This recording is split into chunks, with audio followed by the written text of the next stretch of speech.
Sometimes the hardest thing in the world is watching your children go to bed hungry and knowing tomorrow won't be any different. For Sadie Mercer, hiding behind the blacksmith's barn in Hollow Trace with her 3 little ones, that nightmare had become her daily reality. The empty biscuit tin in her hands tells a story no mother should have to live. 8 months since her husband died, and the landlord's patience died with him. Now she's got nowhere left to turn, and winter coming fast. That's when she hears wagon wheels and boots hitting the ground. Through the barn boards, she sees Gideon Thorneath, richest rancher in 3 counties, and a man who keeps to himself. He looks right at her hiding spot and says 4 words that change everything. "Get in my wagon now." Most folks in town know Gideon as hard and unforgiving. But what happens when the most powerful man in Hollow Trace finds the most powerless woman? Before we jump back in, tell us where you're tuning in from, and if this story touches you, make sure you're subscribed, because tomorrow I've saved something extra special for you. Sadie's heart hammered against her ribs as she stared at Gideon Thorne through the weathered slats of Murphy's barn. The man stood there like he owned the very air around him, which, truth be told, he practically did. His broad shoulders filled out a worn leather coat that had seen better decades, and his steel-grey hair caught what little afternoon light filtered through the October clouds. But it was his eyes that made her breath catch. They weren't the cold, calculating eyes she'd expected from the stories folks told. They held something else entirely, a recognition that made her feel exposed and understood all at once. "Ma'am," he said, his voice carrying the authority of a man accustomed to being obeyed but tempered with something gentler. "Your children are shivering." Tommy pressed closer to her side, his 8-year-old frame trying to shield his baby brother Samuel, while little Lucy buried her face in Sadie's worn skirts. The boy had grown too thin these past months, his shoulder blades sharp beneath his patched shirt. Lucy's once bright curls hung limp and dull, and baby Samuel, sweet Samuel, who should be toddling and laughing, sat listless in her arms, too weak even to cry properly anymore. Sadie's throat closed around the words she wanted to say. What could she tell him? That she'd been a respectable woman once, married to a good man who worked the silver mines until a cave-in took him and 3 others. That she'd tried to make it on her own, taking in washing and mending until her fingers bled, but it wasn't enough to keep up with the rent. That last week she'd sold her wedding ring, her last precious thing, just to buy milk for Samuel. "I know who you are," Gideon continued, stepping closer to the barn. His boots made soft sounds on the packed earth, deliberate and unhurried. "You're Daniel Mercer's widow. He was a good man." The mention of her husband's name nearly undid her. Daniel had been a good man, kind and hard-working, with dreams of building them a proper house once he saved enough from the mines. He'd never lived to see his youngest son take his first steps or hear Lucy recite her letters. He'd never know that his wife would end up hiding behind buildings like some common vagrant. "Mr. Thorne," she managed, her voice barely above a whisper, "I'm not looking for charity. We're just waiting for something that isn't coming," he finished. His tone held no judgment, just the flat certainty of a man who'd seen enough of the world to know how it worked. "Winter's coming early this year. You can smell it in the air." He was right. The bite in the wind carried the promise of frost, and frost meant the end of any hope she'd harbored of finding work before the deep cold set in. No one hired help when they were battening down for winter themselves. Gideon moved closer still, and she could see the lines around his eyes, not just from squinting into the sun, but from something deeper. Loss, maybe. Pain that had settled in and made itself at home. The townspeople spoke of him in hushed tones, called him the richest man in 3 counties, but also the loneliest. His wife had died young, they said, along with the child she carried. That was 3 years ago, and he'd been like a ghost ever since, running his vast ranch with ruthless efficiency, but keeping himself apart from the world. "My wagon's comfortable enough," he said, glancing toward the street where a sturdy buckboard waited, pulled by 2 well-fed horses. "And my house has warm rooms and a kitchen that knows how to fill an empty belly." Sadie's pride warred with desperation, and desperation was winning, but something in her still resisted. She'd heard the stories about powerful men who helped women in need, stories that didn't end well for the women. "Sir, we couldn't impose." "You're not imposing." His voice carried a finality that brooked no argument. "You're accepting help from a neighbor. That's what decent folks do." Tommy looked up at her with those two serious eyes that had seen more hardship than any child should. He didn't speak, hadn't said much since his father died, but she could read the plea in his expression. Lucy had begun to sway on her feet, exhaustion finally overtaking the fear that had kept her upright. And Samuel needed warmth and food and safety more than his mother needed her pride. "Why?" The word slipped out before she could stop it. Gideon was quiet for a long moment, his gaze drifting to some point beyond her shoulder. When he spoke again, his voice was rough around the edges. "Because I know what it's like to lose everything that matters, and because my house has been too quiet for too long."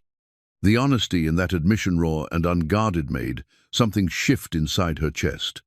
This wasn't pity, she realized. This was recognition, one wounded soul reaching out to another. She looked down at her children, at their thin faces and hollow eyes, and felt her resistance crumble. "Just for tonight," she whispered. "Just for tonight," he agreed, though something in his tone suggested he didn't quite believe it either. The wagon ride through Hollow Trace's main street felt like a parade of shame and wonder combined.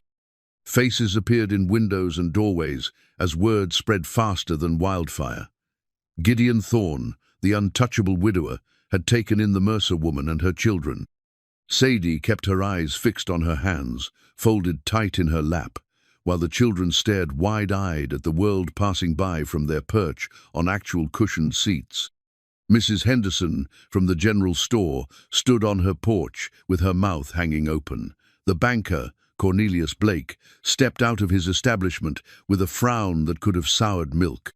But Gideon paid them no mind, his attention focused on the road ahead as if he was simply running an errand instead of upending the social order of their small town. The Thorne Ranch sprawled across the valley like something from a storybook. Rolling pastures dotted with cattle stretched as far as the eye could see, bounded by split-rail fences that spoke of prosperity and careful planning. The house itself was a testament to successful stories of solid timber and stone, with a wide porch that wrapped around the front and windows that gleamed like welcoming eyes in the afternoon light. Sadie had never been this close to such grandeur. She'd glimpsed it from a distance when Daniel had worked on some of Gideon's fence repairs, but seeing it up close made her acutely aware of the patches on her dress and the worn soles of her shoes. "Maria," Gideon called as he helped them down from the wagon. A woman emerged from the house, middle-aged and sturdy, with kind eyes and flour dusting her apron. "We have guests. They'll be staying in the blue room." If Maria was surprised by this announcement, she hid it well. Her gaze took in Sadie and the children with the practiced eye of someone who'd seen her share of need, and her expression softened. "Of course, Signor. I'll prepare something warm for the little ones." The inside of the house was even more impressive than the outside, polished wood floors covered with colorful rugs, furniture that looked both comfortable and expensive, and windows that let in floods of golden light. But it was the warmth that struck Sadie most forcefully. Not just the heat from the massive stone fireplace, but something deeper. Despite its grandeur, this place felt like a home. Gideon led them up a curved staircase to a room that was larger than the entire cabin Sadie had shared with Daniel. A four-poster bed dominated the space, covered with quilts that looked handmade and well-loved. A smaller bed had been placed near the window, perfect for the children, and a cradle sat ready for Samuel. "Maria keeps this room ready," Gideon said, though he didn't explain why. "There's a wash basin behind that screen, and she'll bring up hot water shortly. Supper's at 6, just follow the stairs down and toward the back of the house." He turned to leave, then paused at the doorway. "Mrs. Mercer?" "Yes, sir?" "It's Sadie, isn't it?" When she nodded, he continued. "Sadie, then, and I'm Gideon. We don't stand much on ceremony here." After he left, Sadie sank into a chair beside the window and let the tears come. They weren't tears of sadness exactly, but something more complex relief and gratitude, and a bone-deep exhaustion that came from months of carrying burdens too heavy for one person to bear. Tommy approached cautiously and leaned against her knee. "Mama, are we safe now?" She smoothed his dark hair, Daniel's hair, and tried to find words that wouldn't be a lie. "For tonight, sweetheart. Tonight we're safe." But as she looked around the beautiful room with its promise of warmth and comfort, she wondered if one night would be enough to remember what safety felt like. And somewhere in the back of her mind, a small, treacherous hope began to whisper that maybe, just maybe, Gideon Thorne's house might offer more than shelter from the storm. Down the hall, in his own room, Gideon stood at his window watching the sun set over his land. For the first time in 3 years, his house didn't feel like a tomb. It felt alive again, full of possibility and the sound of children's voices. He pulled open the top drawer of his desk and looked down at the small velvet box, nestled among his papers. Inside lay his late wife's wedding ring, a simple band of gold that he'd been unable to bury with her. He'd kept it close, a talisman of pain and love and loss. But tonight, for the first time since Catherine's death, he closed the drawer without taking the ring out. Tonight, the future seemed less like an enemy to be endured and more like a gift waiting to be unwrapped. In the kitchen below, Maria hummed an old lullaby as she prepared a meal fit for hungry children. The house that had been silent for so long was beginning to remember how to sing. The first night at the Thorne Ranch, Sadie barely slept. Every creak of the house, every distant sound from the cattle, every whisper of wind through the eaves reminded her that she was somewhere she didn't belong. The bed was too soft, the room too warm, the silence too complete after months of sleeping in places where danger lurked around every corner. She lay listening to her children's peaceful breathing, Tommy's steady rhythm from the smaller bed, Lucy's soft sighs, and Samuel's contented gurgling from the cradle. They had fallen asleep easily for the first time in weeks, bellies full from Maria's hearty stew, and bodies warm beneath clean quilts. The transformation had been immediate, and heartbreaking reminded her of how resilient children could be when given even the smallest taste of security. When dawn broke over the mountains, painting the sky in shades of rose and gold, Sadie rose quietly and began to gather their few belongings. She'd made her decision during the long, sleepless hours. One night of kindness was a gift beyond measure, but she couldn't impose further on Gideon's generosity. They would thank him properly and be on their way before he had cause to regret his impulsive act of mercy.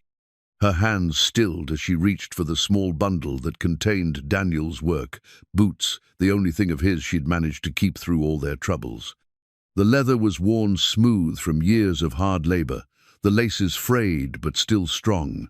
She'd carried them from place to place like a talisman, unable to part with this last tangible piece of her husband. Now, in the golden morning light streaming through windows she'd never be able to afford, they seemed like an anchor to a past that no longer existed. A soft knock interrupted her melancholy. "Mrs. Mercer? Sadie?" Gideon's voice carried through the door, gentle but concerned. "Maria's got breakfast waiting, and the children are awake." She tucked Daniel's boots back into the bundle and smoothed her hair as best she could. When she opened the door, Gideon stood in the hallway holding Samuel, who was clean and dressed in clothes that actually fit him properly. The sight of the stern rancher, cradling her baby with obvious care, made something twist painfully in her chest. "He was fussing a bit," Gideon explained, his voice unusually soft. "Maria thought he might be hungry." "Thank you," Sadie managed, reaching for her son. But Samuel seemed content where he was, his tiny hand fisted in Gideon's shirt front, his dark eyes bright and alert in a way they hadn't been for weeks. Downstairs, the kitchen bustled with warmth and activity. Maria had prepared a feast that would have fed them for days in their former life, eggs and bacon, fresh biscuits with honey, milk so rich it left white moustaches on the children's faces. Tommy and Lucy ate with the focused intensity of children who remembered hunger, while Gideon watched them with an expression that spoke of old pain and new wonder combined. "Slow down, my Joss," Maria said gently, ruffling Lucy's curls. "There's plenty more where that came from." Lucy looked up with eyes wide as saucers. "Really? We can have more?" The simple question hung in the air like a revelation of just how far they'd fallen. Sadie felt heat rise in her cheeks, shame warring with gratitude. These were her children, and they'd been reduced to marveling at the concept of seconds at breakfast. Gideon's jaw tightened almost imperceptibly. "As much as you want, little one, always." After breakfast, while the children explored the ranch yard under Maria's watchful eye, Sadie approached Gideon, where he stood on the porch, reviewing ledgers with his foreman, a weathered man named Jack Morrison. "Mr. Thorne Gideon," she corrected herself when he raised an eyebrow. "I can't thank you enough for your kindness last night." The children slept better than they have in months, and the meal was more generous than anything we had a right to expect. Something in her tone must have warned him of what was coming. He set down his papers and gave her his full attention, those grey eyes reading her face with uncomfortable accuracy. "But," he said simply, "but we can't impose any further. You've done more than enough, and it's time we moved on." Jack Morrison had developed a sudden fascination with his bootlaces. Gideon was quiet for a long moment, his gaze shifting to where Tommy was helping one of the ranch hands mend a fence, his small hands earnest as he held boards in place. "Where will you go?" Gideon asked finally. The question she'd been dreading. "There are opportunities in Denver," she said, trying to inject conviction into her voice. "More people, more work to be found." Winter work? For a woman with 3 young children and no connections? The blunt assessment hit home because it was true. She had no plan beyond getting as far from Hollow Trace as possible before her courage failed, and she found herself accepting more charity than her pride could bear. "I'll manage," she said, lifting her chin. "I always have." "Have you?" His voice was gentle but relentless. "Because from where I'm standing, it looks like managing meant hiding behind barns and watching your children grow thin." The words stung because they were accurate, but they also sparked her temper. "I did my best with what I had. Not everyone can solve problems by throwing money at them." Instead of taking offense, Gideon smiled, the first real smile she'd seen from him, and it transformed his entire face. "There's the fire I was wondering about. Daniel always said you had spirit enough for 2 people. The mention of her husband caught her off guard. "You knew Daniel well." "Well enough. He worked on my fences a few summers back, and he talked about you and the children constantly. Proud as a peacock, that man was, especially of his wife's backbone." Sadie felt tears threaten again. Daniel had been proud of her, she'd known that. But hearing it from someone else, someone who had no reason to lie, made the loss feel fresh all over again. "He also worried," Gideon continued, "worried about what would happen to his family if something happened to him. The mines are dangerous work, and Daniel wasn't fool enough to pretend otherwise." "What are you saying?" "I'm saying that maybe accepting help isn't about charity or pride. Maybe it's about honoring the wishes of a good man who wanted his family taken care of." Before Sadie could respond, a commotion in the yard drew their attention. Tommy had wandered too close to one of the horse-spirited mare that didn't take kindly to sudden movements. The horse reared, hooves flashing dangerously close to the boy's head. Gideon moved faster than seemed possible for a man his size, vaulting the porch rail and reaching Tommy in 3 long strides. He swept the boy out of harm's way, just as the mare's hooves crashed down where he'd been standing. "Easy, girl," Gideon murmured to the horse, his voice calm and authoritative. The mare settled immediately, recognizing the voice of her master. "Tommy, you all right?" The boy nodded, shaken but unhurt. "I'm sorry, Mr. Gideon. I just wanted to pet her." "No harm done. But Duchess here needs to trust you before she'll let you close. Trust takes time." The words seemed directed at more than just the boy. Gideon's eyes found Sadie's across the yard, and she felt the weight of meaning behind them. That evening, after another meal that left the children drowsy with contentment, Sadie found herself alone with Gideon in the parlor. The children were upstairs with Maria, who had somehow produced a collection of toys and picture books that kept them enchanted. "I've been thinking about what you said," Sadie began carefully. About Daniel's wishes. Gideon waited, patient as stone. And I'm only saying if we were to stay a bit longer, it would have to be on my terms. I won't be a kept woman or a burden on your household. What terms? I earn my keep. Cooking, cleaning, mending whatever needs doing. And the children help where they can. Tommy's a good worker, and Lucy's learning her letters. And in return, room and board until spring. When the weather breaks and work opens up again, we'll be on our way. Gideon considered this, his expression unreadable. What about schooling for the children? I can teach them what they need to know. Tommy needs to be around other boys his age. And Lucy should be learning from someone who finished more than 8 grades. The criticism stung, partly because it was fair. I did the best I could with the education I had. I know you did. I'm not criticizing, I'm offering solutions. There's a good school in town, and the teacher, Miss Adelaide, is a friend. The children could start after Thanksgiving. The offer was generous, almost suspiciously so. Why are you doing this? Really? Gideon was quiet for a long time, staring into the fire that crackled in the massive stone hearth. When he spoke, his voice was rough with emotion. He was trying to hide. 3 years ago, my wife Catherine died, giving birth to our son. He lived for 2 days. He paused, swallowing hard. This house has been a mausoleum ever since.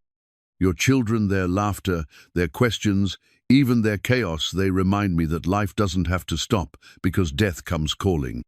The raw honesty of the admission left Sadie speechless.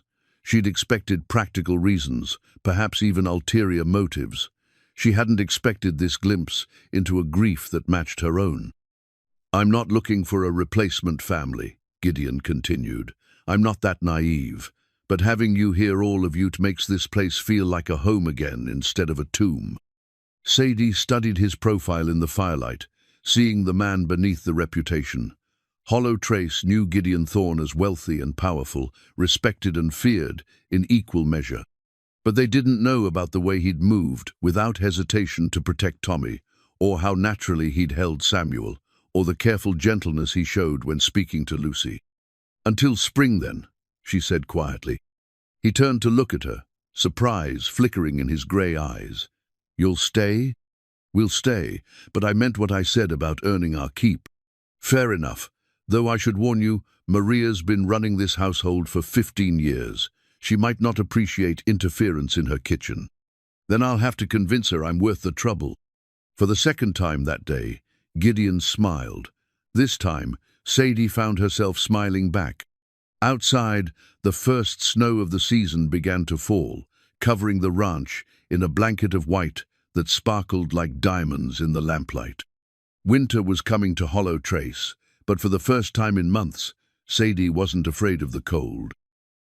The routine that developed over the following weeks felt as natural as breathing, though it surprised everyone involved. Sadie rose before dawn to help Maria prepare breakfast for the ranch hands, her movements in the kitchen efficient and sure, despite her unfamiliarity with the massive wood-burning stove and well-stocked pantry. Maria had been skeptical at first, protective of her domain after years of running the household without interference, but Sadie's genuine desire to help, rather than take over, gradually won the older woman's approval. You have good hands? Maria observed one morning as she watched Sadie knead bread dough with the practiced rhythm of someone who'd been making do with little for far too long. And you don't waste anything. It was high praise from a woman who'd learned her own frugality during lean years on her family's farm in Mexico.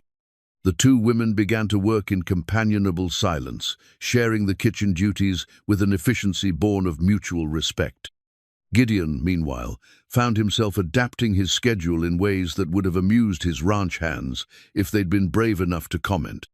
The man who had once taken his meals in solitary silence now lingered at the breakfast table, drawn by Tommy's eager questions about ranch operations and Lucy's chattered observations about everything from the patterns Frost made on windows to the way the barn cats seemed to know when it was going to snow.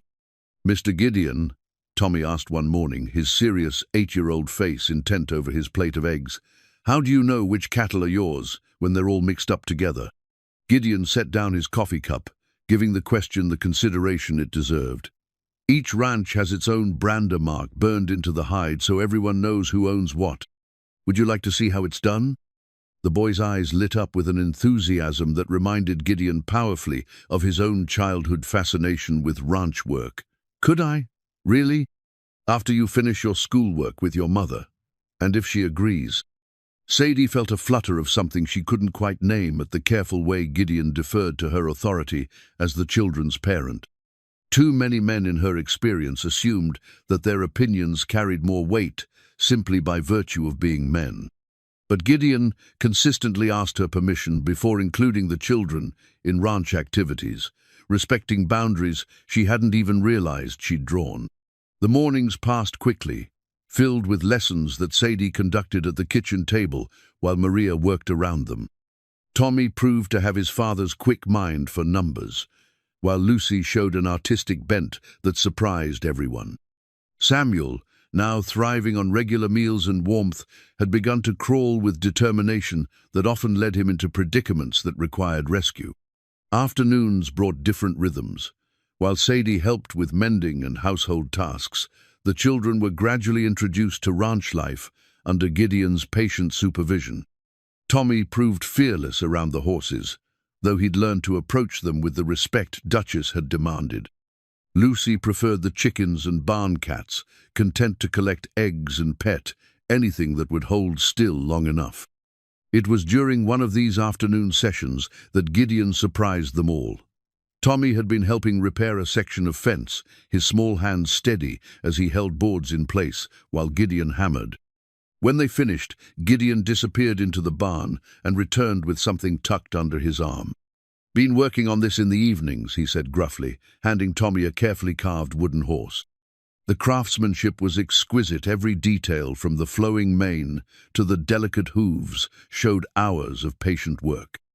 Tommy accepted the gift with the reverence it deserved, his fingers tracing the smooth wood with wonder. "You made this? For me? Figured you needed something of your own around here," Gideon replied, his attempt at casual indifference fooling no one. Every boy should have a good horse, even if it's just a wooden one. Sadie watched from the porch where she'd been hanging laundry, her heart doing something complicated in her chest. The scene before her, the tall, weathered rancher and the earnest boy, looked like something from a family portrait.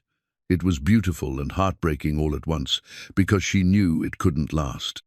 That evening, after the children were asleep, she found Gideon in his study going over account books. The room smelled of leather and tobacco, masculine and comfortable in a way that spoke of long evenings spent in solitary contemplation. "Thank you," she said simply, "for the horse. Tommy hasn't put it down since you gave it to him." Gideon looked up from his ledgers, lamplight casting shadows across his angular features. "He's a good boy. Reminds me of myself at that age, always wanting to help, to prove he's useful." His father was the same way. Daniel never could sit still when there was work to be done. They fell into comfortable silence, the only sounds the scratch of Gideon's pen and the distant lowing of cattle settling for the night. Sadie found herself studying his hands as he worked strong and capable, marked by years of honest labor despite his wealth. There was something soothing about watching those hands move across the page, recording the day's business with meticulous care. "Can I ask you something?" she ventured finally. "Of course. What did you do before you lost your wife? You seem to know instinctively what children need, but you said you never had the chance to be a father." Gideon's pen stilled. For a moment she thought she'd overstepped, ventured into territory too personal for their still tentative relationship. But then he set the pen aside and leaned back in his chair. "I was the eldest of 4 boys," he said. "My mother died when I was 12, and my father, well, he wasn't much good with children even when he tried. I raised my brothers more than he did." The revelation explained much the easy way he interacted with Tommy, his instinctive understanding of what the children needed, the patient manner that suggested long experience with young minds. "Where are they now? Your brothers?" "Scattered to the winds. James went east to study law. Michael joined the army, and Samuel, His voice caught slightly. Samuel died in a riding accident when he was 16. Another loss, another grief carried in silence. Sadie began to understand the shadows that lived behind Gideon's grey eyes, the careful way he held himself apart from emotional entanglements. "I'm sorry," she said softly. "It was a long time ago. But yes, I know children. I know they need consistency and kindness and someone who believes they're worth the effort. Your children have that in you, but they need more. They need to know they belong somewhere." The words hung between them, heavy with implications neither was quite ready to address. The arrangement they'd made was temporary, a convenience that served them both until spring came and better options presented themselves. But already, Sadie could see the way the children were putting down roots, the way they spoke of the ranch as home and referred to Gideon with the easy familiarity of family. "They're getting attached," she said, voicing the fear that had been growing in her heart. Would that be such a terrible thing? The question was quietly asked, but it carried the weight of possibility. Sadie felt her carefully constructed walls begin to tremble. She told herself this was temporary, that she could accept Gideon's help without losing her independence or compromising her children's future. But watching Tommy treasure his wooden horse, seeing Lucy's confidence bloom under Gideon's patient attention, feeling Samuel's delight when the stern rancher smiled at him, it was becoming harder to imagine leaving this place that had begun to feel like sanctuary. "I don't know," she admitted. "I suppose it depends on what happens when spring comes." Gideon studied her face in the lamplight, and she had the unsettling feeling that he could read thoughts she hadn't even fully formed herself. "Spring's still months away," he said finally. "A lot can change in that time." Outside, snow continued to fall, blanketing the ranch in pristine white that sparkled under the stars. The winter that had once seemed like an enemy to be survived now felt like a gift time to heal, to grow, to discover what might be possible when broken. People found shelter in each other's kindness. That night, Sadie lay listening to her children's peaceful breathing and allowed herself to dream just for a moment of what it might be like to stay. Not as charity cases or temporary guests, but as family. The thought terrified and thrilled her in equal measure. Down the hall, Gideon sat by his window, watching the snow fall and thinking about wooden horses and the sound of children's laughter echoing through rooms that had been silent too long. In his desk drawer, his wife's wedding ring lay forgotten as he contemplated a future that looked nothing like the past he'd been clinging to.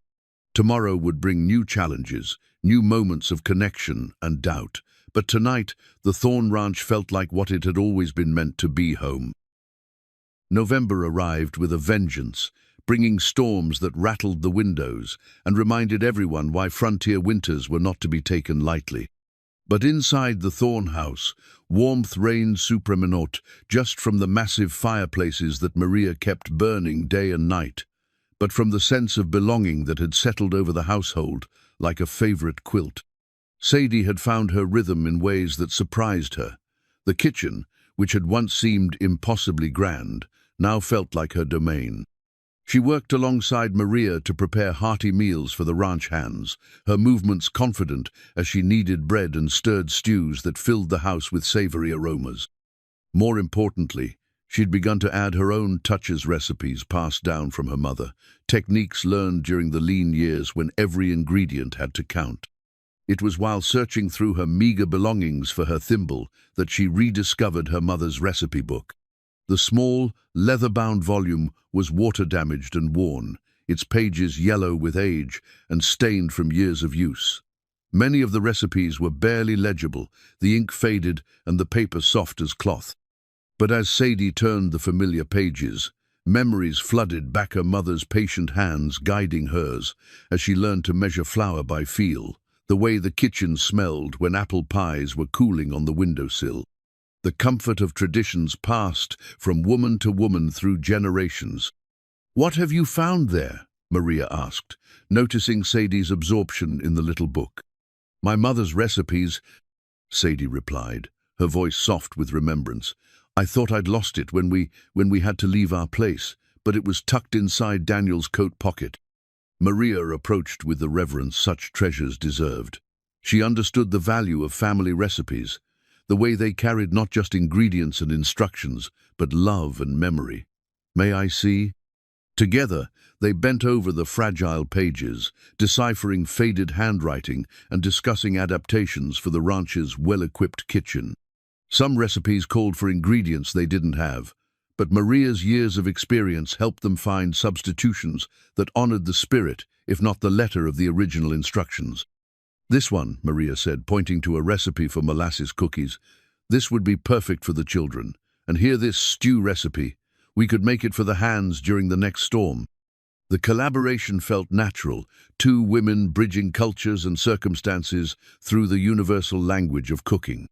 Sadie found herself sharing stories of her Mothra, gentle woman who died too young, leaving behind recipes and wisdom that had sustained her daughter through the hardest years of her life. Meanwhile, the children were thriving in ways that made Sadie's heart sing, even as it worried her. Tommy had thrown himself into ranch life with the enthusiasm of a boy who'd finally found his place in the world. He followed the ranch hands around, eager to learn everything from how to properly saddle a horse to the best way to mend a broken fence rail. His small frame was filling out thanks to regular meals, and his serious demeanor was lightening as he rediscovered the simple joy of being a child. Lucy, too, was blossoming. The shy, frightened little girl who'd hidden behind Sadie's skirts was emerging as a bright, curious child with opinions about everything. She'd appointed herself supervisor of the chickens, checking on them multiple times a day, and somehow managing to increase their egg production through sheer force of will and an endless supply of treats smuggled from the kitchen.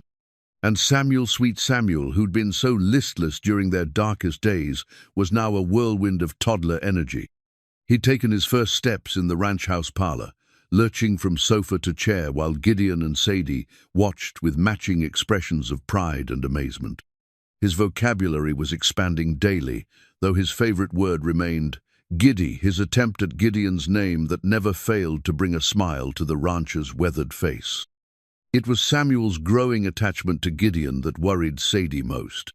The baby had begun following the rancher around whenever possible, his small hand clutching Gideon's larger one as they made their rounds of the property. He cried when Gideon left for business trips to Denver or Cheyenne, and his face lit up like sunrise whenever the man returned. The attachment was clearly mutual. Gideon had taken to carrying Samuel during the evening rounds, pointing out cattle and horses while conducting serious conversations with the toddler about ranch management. He'd also begun reading bedtime stories, something Sadie discovered by accident when she went to check on the children one evening and heard his deep voice coming from their room, carefully pronouncing the words of a fairy tale. "He's good with them," Jack Morrison observed one afternoon as they watched Gideon teaching Tommy how to properly throw a lasso. The foreman had become a regular presence at the main house, often staying for dinner and clearly enjoying the family atmosphere that had replaced Gideon's former isolation. "Too good," Sadie replied, her voice heavy with concern she couldn't quite hide. Jack glanced at her with understanding eyes.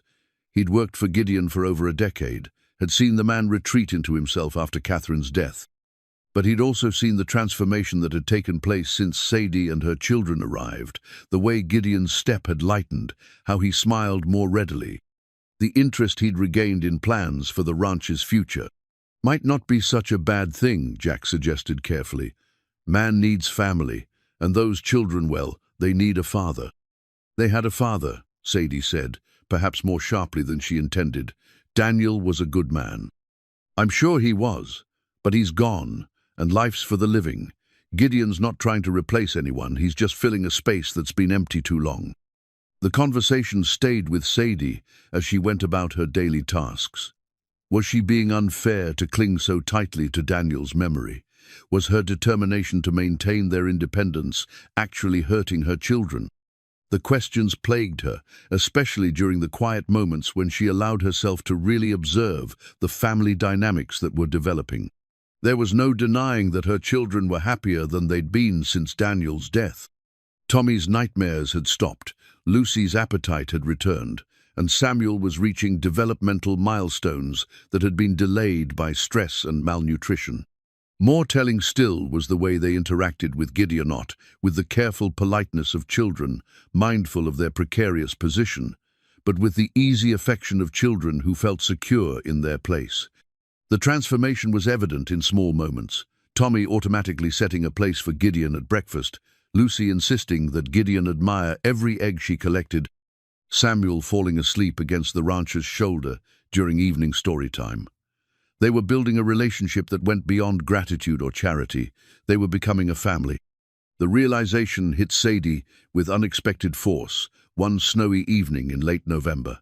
She'd been looking for Samuel, who had a toddler's gift for disappearing at the most inconvenient moments. She found him in Gideon's study, sitting on the floor surrounded by ledger books while Gideon worked at his desk. The baby was reading aloud in his incomprehensible toddler language, turning pages with great seriousness while Gideon nodded and offered encouraging comments.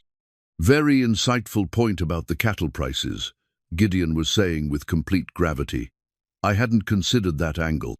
Samuel babbled something else and pointed at a column of numbers, his expression earnest. "You're absolutely right," Gideon agreed. "We should definitely factor that into our spring planning."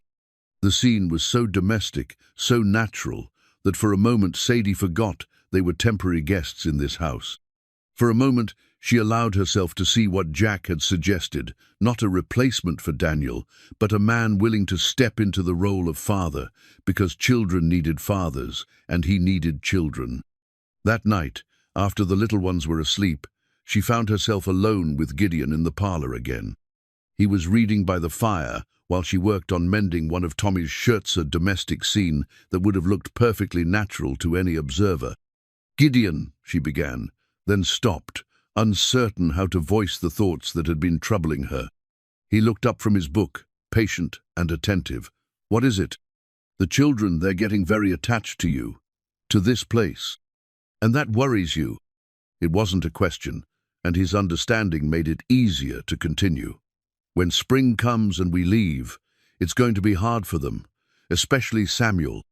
He doesn't remember life before this ranch." Gideon closed his book and gave her his full attention. "What if you didn't leave?" The question hung in the air between them, loaded with possibilities that both thrilled and terrified her. "What are you saying?" "I'm saying that this arrangement is working for all of us. The children are thriving. You've brought life back to this house. And He paused, seeming to choose his words carefully. "I haven't been this happy in years." Sadie's heart hammered against her ribs. "Are you proposing?" "I'm suggesting we consider making this permanent. Marriage would give you security, give the children stability, and it would solve the problem of tongues wagging in town about our living arrangements." The practical way he presented it stung, though she couldn't say why. Perhaps because part of her had begun to hope for something more than convenience, something that acknowledged the feelings that had been growing between them during these weeks of shared domesticity. "A marriage of convenience," she said carefully. "A marriage of mutual benefit," he corrected. "We both care about the children's welfare. We work well together, and there's no denying the attraction between us." Heat rose in her cheeks at his frank acknowledgement of what they'd both been trying to ignore. There was attraction, had been, since that first day when he'd found them behind the barn. But attraction wasn't love, and she'd had love once. Was it fair to settle for less? "I need time to think," she said finally. "Of course, there's no rush. Winter isn't going anywhere, and neither are we." But even as he agreed to give her time, Sadie could see the hope in his eyes, carefully controlled but unmistakably present. He wanted this, wanted them more than his practical words had suggested. The knowledge was both comforting and concerning, because if Gideon was developing feelings beyond mere convenience, then leaving in the spring would hurt him too. Outside, the wind howled around the house, driving snow against the windows with increasing fury. The storm that had been building all day was settling in for a long siege, the kind of blizzard that could last for days and leave them completely cut off from the outside world. But inside the warm parlor, With the fire crackling and the comfortable silence of two people learning to read each other's thoughts, the storm felt less like a threat and more like a blessing. Time, that was what they all needed. Time to let feelings develop naturally. Time for the children to adjust to their new reality. Time for Sadie to figure out what her heart truly wanted. The recipe book lay open on the table beside her, mending, its pages filled with wisdom passed down through generations of women who'd learned to make homes wherever love took root. Perhaps that was the real recipe she needed, not ingredients and instructions, but the courage to trust that sometimes the best families were the ones you chose, not the ones you were born into. December brought with it a crystalline beauty that transformed the ranch into something from a winter fairy tale. The snow lay thick and pristine across the pastures, broken only by the dark lines of fence posts and the careful paths the ranch hands maintained between the house, barn, and bunkhouse. The cattle huddled together in the shelter Gideon had built for them, their breath creating small clouds in the frigid air as they waited out the season's harshest months. Inside the house, Christmas preparations began in earnest. Maria threw herself into the task with infectious enthusiasm, enlisting Sadie and the children in projects that filled the house with the scents of cinnamon and pine. Lucy proved particularly gifted at decorating, her small hands creating intricate patterns with ribbons and holly that exceeded anything Sadie could have imagined. It was during one of these crafting sessions that Gideon shared more of his family's history.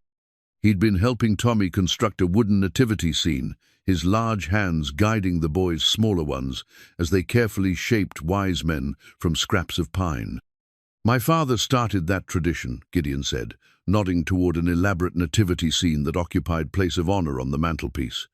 Every Christmas, he'd add a new piece. Took him nearly 20 years to complete the whole set. Sadie looked up from where she was helping Lucy string cranberries for Garland. "It's beautiful. The detail work is extraordinary." He was a craftsman when he wasn't ranching. Made most of the furniture in this house, actually. Gideon's voice carried pride and old sadness combined. Always said his hands were only as good as his heart. Tommy looked up from his carving, his young face serious. Was he a good papa? The question hung in the air, innocent but loaded with meaning. Gideon was quiet for a moment, his knife stilling as he considered his answer. "He tried to be," Gideon said finally, "but he was better with wood than with words. After my mother died, he didn't know how to talk to us boys. So he'd make things instead: toys, furniture, little treasures he'd leave on our beds when we were feeling low." Sadie felt her heart clench at the image of a grieving man trying to express love through the work of his hands. It reminded her painfully of Daniel, who had also struggled to find words for his deepest feelings, but could build anything she needed. "Is that why you made me the horse?" Tommy asked with the directness that only children could manage. Gideon smiled, and Sadie saw something shift in his expressiona, recognition perhaps, of patterns repeating across generations. "Maybe it is. Maybe some lessons get passed down whether we mean them to or not." From his vest pocket, Gideon pulled out a gleaming pocket watch, its gold surface worn smooth by generations of handling. He opened it carefully, revealing an intricate mechanism that caught the firelight and threw tiny rainbows across the walls. "This was his too," Gideon said, holding it where Tommy could see, "and his father's before him, been in the Thorne family for near 60 years. The watch was beautiful, but more than that, it was clearly precious, the kind of heirloom that represented continuity, legacy, the hope that something of value would survive even when the people who created it were gone. "Will you give it to your son someday?" Lucy asked, abandoning her cranberries to peer at the treasure. The question hit differently than Tommy's had. Sadie saw Gideon's hand tighten imperceptibly around the watch, saw the flash of old pain cross his features. For 3 years, he'd assumed he would die without an heir, that the Thorne legacy would end with him. "I don't have a son," he said quietly. "But you could," Lucy said with the matter-of-fact confidence of a 5-year-old. "If you married Mama, then Tommy would be your son, and me and Samuel would be your children too." The child's innocent words fell into the room like stones into still water, creating ripples that touched everyone present. Sadie felt heat rise in her cheeks as she realized her children had been discussing possibilities she'd barely begun to acknowledge herself. "Lucy," she said gently, "that's not something we should assume." "But it's true, isn't it?" Tommy interrupted, his serious eyes moving between his mother and Gideon. "I heard Jack say that Mr. Gideon needs a family and we need a papa, and you like each other, I can tell." Out of the mouths of babes, Sadie found herself looking at Gideon, seeing her own confusion and hope reflected in his grey eyes. The children had cut through all the careful politeness and adult complications to identify the simple truth: they were already functioning as a family in all the ways that mattered. "Children," Sadie began, but Gideon held up a hand. "They're not wrong," he said quietly, "about any of it." He closed the pocket watch with a gentle click and returned it to his vest. Then he looked directly at Sadie, his gaze steady and serious. "I've been thinking about what we discussed about making this arrangement permanent, and I realize I didn't say it right before. This isn't just about convenience or solving practical problems." Sadie's breath caught as she waited for him to continue. "I care about you, Sadie, about all of you. Somewhere between that first night and now, you stopped being guests and started being family. The children are right. I do need a family, and they need a father. But more than that, I think we could be happy together, really happy." The honesty in his voice, the vulnerability he was showing in front of the children, moved her more than any flowery declaration could have. This was Gideon, as she'd come to know him, direct, sincere, willing to put his heart on the line when it mattered. Before she could respond, Samuel toddled over from where he'd been playing with wooden blocks. He climbed into Gideon's lap with the confidence of a child who'd never been refused, settled himself comfortably, and looked up at the man who'd become his whole world. "Giddy," he said clearly, then patted Gideon's chest over his heart. "Mine." The simple possessiveness of it broke something open in Sadie's chest. Samuel had been barely walking when Daniel died. He had no memory of his father, no understanding of what he'd lost. To him, Gideon wasn't a replacement or a substitute. He was simply Papa, the man who read him stories and carried him around the ranch and made faces that made him laugh until his sides hurt. "Yes, little man," Gideon said softly, his arms tightening around the toddler. "Yours." The word carried weight beyond simple agreement. It was a promise, a commitment, a recognition that real love wasn't about blood or law, but about choice and dedication and the daily decision to show up for the people who mattered. That evening, after the children were asleep, Sadie and Gideon found themselves in their usual spots in the parlor. But the comfortable routine felt different now, charged with possibilities that had been spoken aloud and could no longer be ignored. "I should tell you about Catherine," Gideon said without preamble. "If we're going to do this, if you're even considering it, you need to understand what happened." Sadie set down her mending and gave him her full attention. She'd heard fragments of the story from townspeople, but she sensed that Gideon had never told anyone the full truth. "We were childhood sweethearts," he began, his voice careful and controlled. "Married young, maybe too young. She was beautiful and kind and everything a man could want in a wife. But she was also fragile in ways I didn't understand until it was too late." He paused, staring into the fire, as if the flames might hold answers to questions that had haunted him for years. "She lost 3 babies before she managed to carry one far enough Toto, Hope. The doctor said the pregnancy was risky, that we should consider, but Catherine was determined. She said God wouldn't give us this chance just to take it away." Sadie's heart ached for both of them, for the woman who'd wanted motherhood so desperately, and for the man who'd had to watch her suffer through repeated losses. When her time came, it was hard. Harder than anyone expected. She labored for nearly 2 days before. His voice broke slightly. She delivered a perfect son. Beautiful boy with dark hair and her blue eyes. We named him Michael, after my brother. What happened? He lived for 2 days, never quite managed to breathe right, never seemed to settle. Catherine kept saying he just needed time, that he'd get stronger. And then one morning, he just stopped. The raw pain in his voice made Sadie want to reach out and comfort him, but she sensed he needed to finish this story his own way. Catherine died 3 hours later. The doctor said it was blood loss, complications from the birth. But I think she just couldn't bear to live in a world without him. Gideon's hands clenched into fists. I buried them together, her holding him like she was still trying to protect him. Silence settled over them, heavy with shared grief and understanding. Sadie knew that kind of loss, the way it carved pieces out of your soul that never quite healed, the way it made you afraid to hope for anything good, because hope had betrayed you so completely. "I'm sorry," she said softly. "That's a terrible burden to carry. For 3 years, I thought that was it for me, that I'd had my chance at family and failed. This house felt like a mausoleum, beautiful but empty, full of ghosts and might-have-beens." He turned to look at her then, his grey eyes intense and searching. "But you changed that.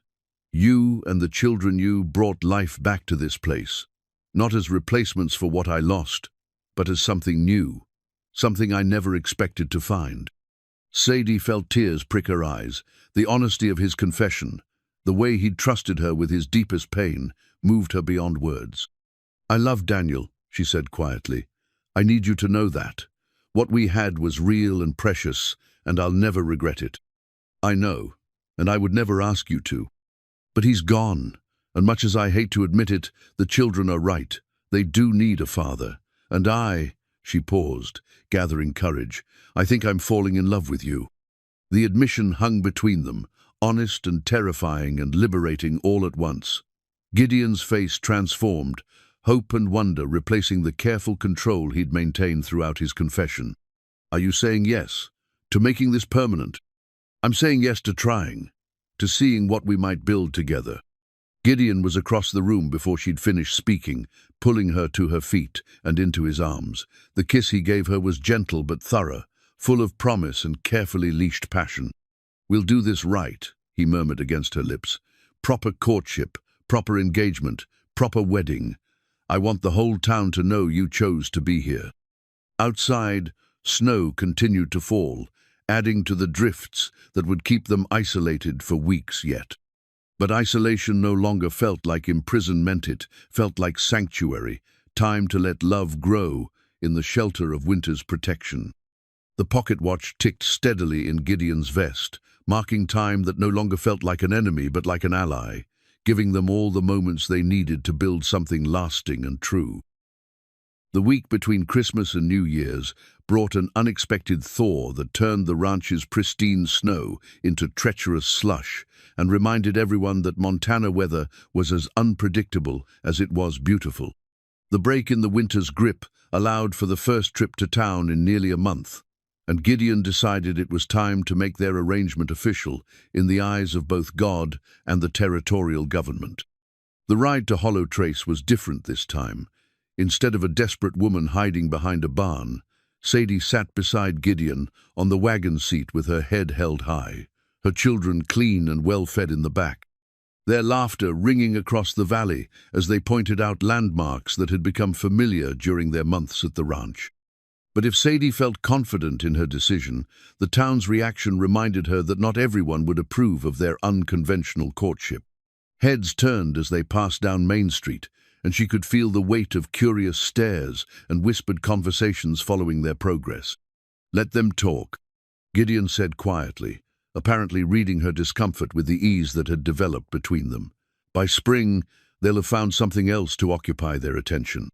Their first stop was the general store, where Mrs. Henderson's curiosity warred visibly with her desire to maintain proper social niceties.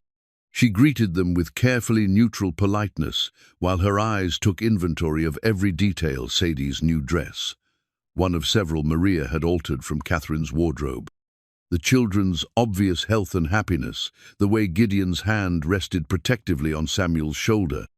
"Mrs. Mercer," she said with studied formality, "how nice to see you again, and the children look well." "They are well, thank you," Sadie replied, matching the woman's tone. "Mr. Thorne has been very generous with his hospitality." It was a diplomatic way to phrase their living arrangements, but Sadie could see in Mrs. Henderson's expression that diplomacy wouldn't prevent gossip. The woman's gaze lingered meaningfully on the way, Tommy automatically moved to Gideon's side, the casual familiarity that spoke of months of shared daily life. Their second stop proved more challenging. Cornelius Blake's bank occupied the most impressive building on Main Street, its brick facade and brass fittings designed to project an aura of prosperity and respectability. Blake himself was a man who cultivated both qualities with religious devotion, and his reaction to their entrance was several degrees colder than the winter air outside. "Thorne," he said with minimal politeness, "Mrs. Mercer, I wasn't expecting to see you in town." "Business doesn't stop for weather," Gideon replied evenly. "I need to make some changes to my accounts and update my will." Blake's eyebrows rose at the mention of the will, and Sadie saw calculation flicker behind his pale eyes. The banker had always resented Gideon's independence, both financial and personal, and the idea that the wealthiest man in the county might be planning to share that wealth with a woman of uncertain background clearly rankled. "Significant changes?" Blake asked with studied casualness. "Significant enough," Gideon replied without elaborating. "I'll need new documents drawn up to reflect my upcoming marriage." The words fell into the bank's marble-lined silence like stones into a pond. Blake's face went through a series of expression surprise, calculation, and finally a sort of cold disapproval that made Sadie's spine stiffen. "Marriage," Blake repeated. "How sudden?" "Not sudden," Gideon corrected. "Deliberate. Mrs. Mercer has agreed to become my wife, and I intend to ensure she and her children are provided for accordingly. Of course, though I hope you'll forgive me for noting that such arrangements can sometimes attract opportunistic interest. A man in your position must be careful about those who might seek to take advantage of his generous nature." The insult was delicately delivered but unmistakable. Sadie felt heat rise in her cheeks. But before she could respond, Gideon stepped forward, his presence suddenly filling the space between them and Blake in a way that made the banker take an involuntary step backward. "Mr. Blake," Gideon said, his voice carrying the quiet authority that made grown men think twice about crossing him. "I'm going to assume you misspoke just now, because if I thought you were suggesting that Mrs. Mercer was anything other than a woman of impeccable character who has brought nothing but good to my household, we'd have a problem." Blake's Adam's apple bobbed as he swallowed hard. "Of course not. I merely meant—" "I know what you meant, and I'm telling you that your concerns are both unfounded and unwelcome. Now, do you want my business, or shall I take it to Denver?" The threat was quietly delivered but effective. Blake's bank depended heavily on Gideon's substantial accounts, and they both knew it. The banker's expression shifted quickly from hostility to damage control. "There's no need for that.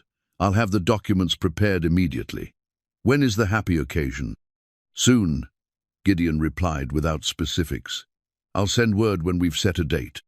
As they left the bank, Sadie felt a mixture of gratitude and concern.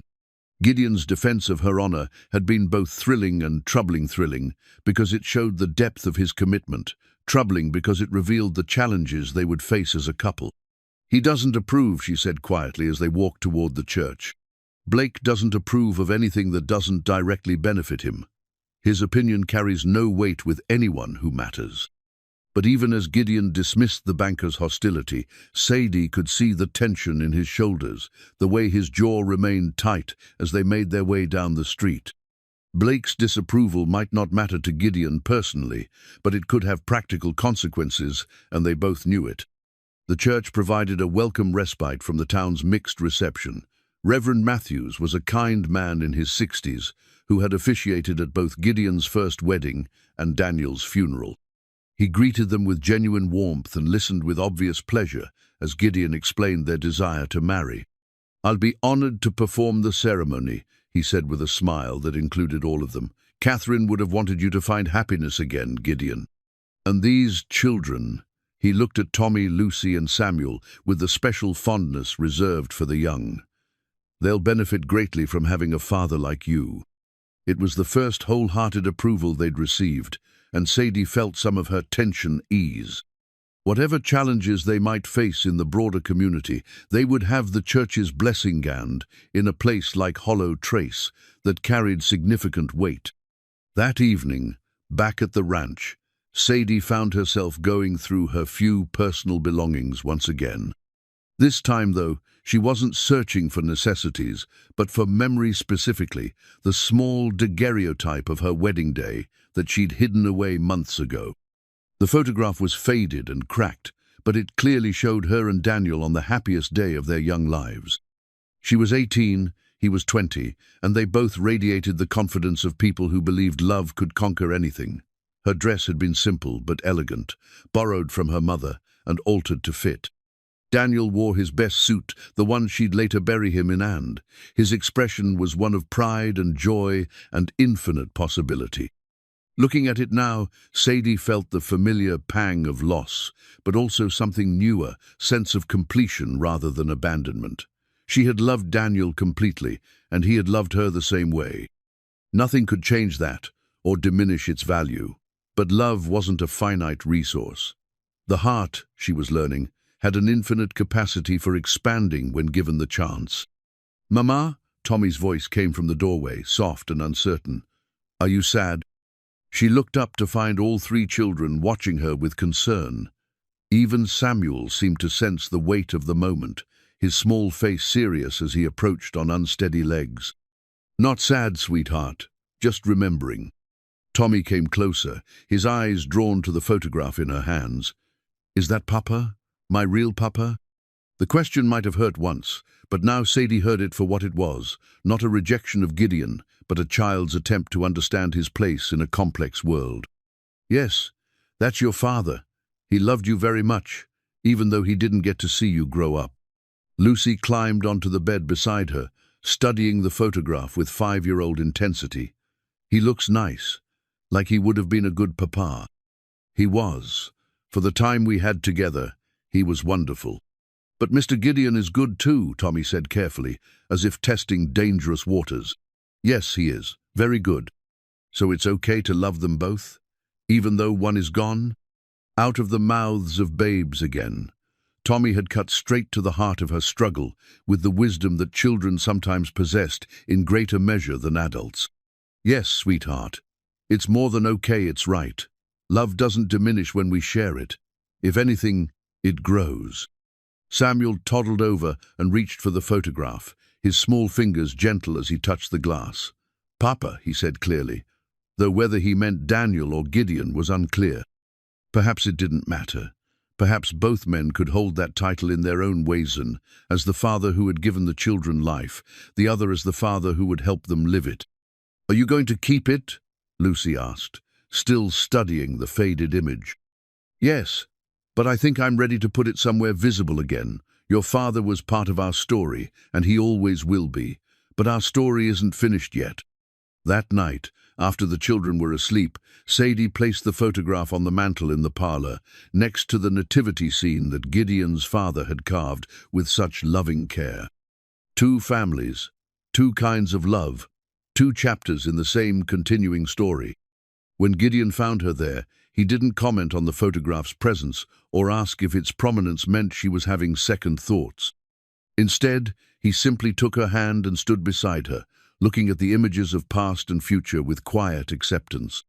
"He would have liked you," Sadie said softly. "I hope so. I like to think we would have been friends." It was such a generous thing to say, so free of jealousy or territorial feeling, that Sadie felt her heart expand another degree. This was what real love looked like, she realized. Not the desperate possession of youth, but the confident generosity of maturity, love that could honor the past while embracing the future. Outside, the wind picked up again, promising another storm on the horizon. But inside the warm parlor, surrounded by symbols of love both lost and found, Sadie felt nothing but peace. Whatever challenges lay ahead, they would face them together, all of them, living and remembered, bound by the endless capacity of the human heart to love and love again. February arrived with the kind of bitter cold that made even the hardiest frontiersman respect winter's power. The thermometer outside the kitchen window regularly dropped below zero, and the wind carried an edge that could cut through the thickest coat like a blade. But inside the Thorn House, wedding preparations created a warmth that had nothing to do with the massive fireplaces.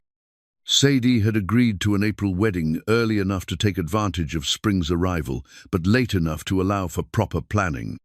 Maria had thrown herself into the preparations with the enthusiasm of a woman who'd been waiting years to plan a celebration in the house she'd tended so carefully.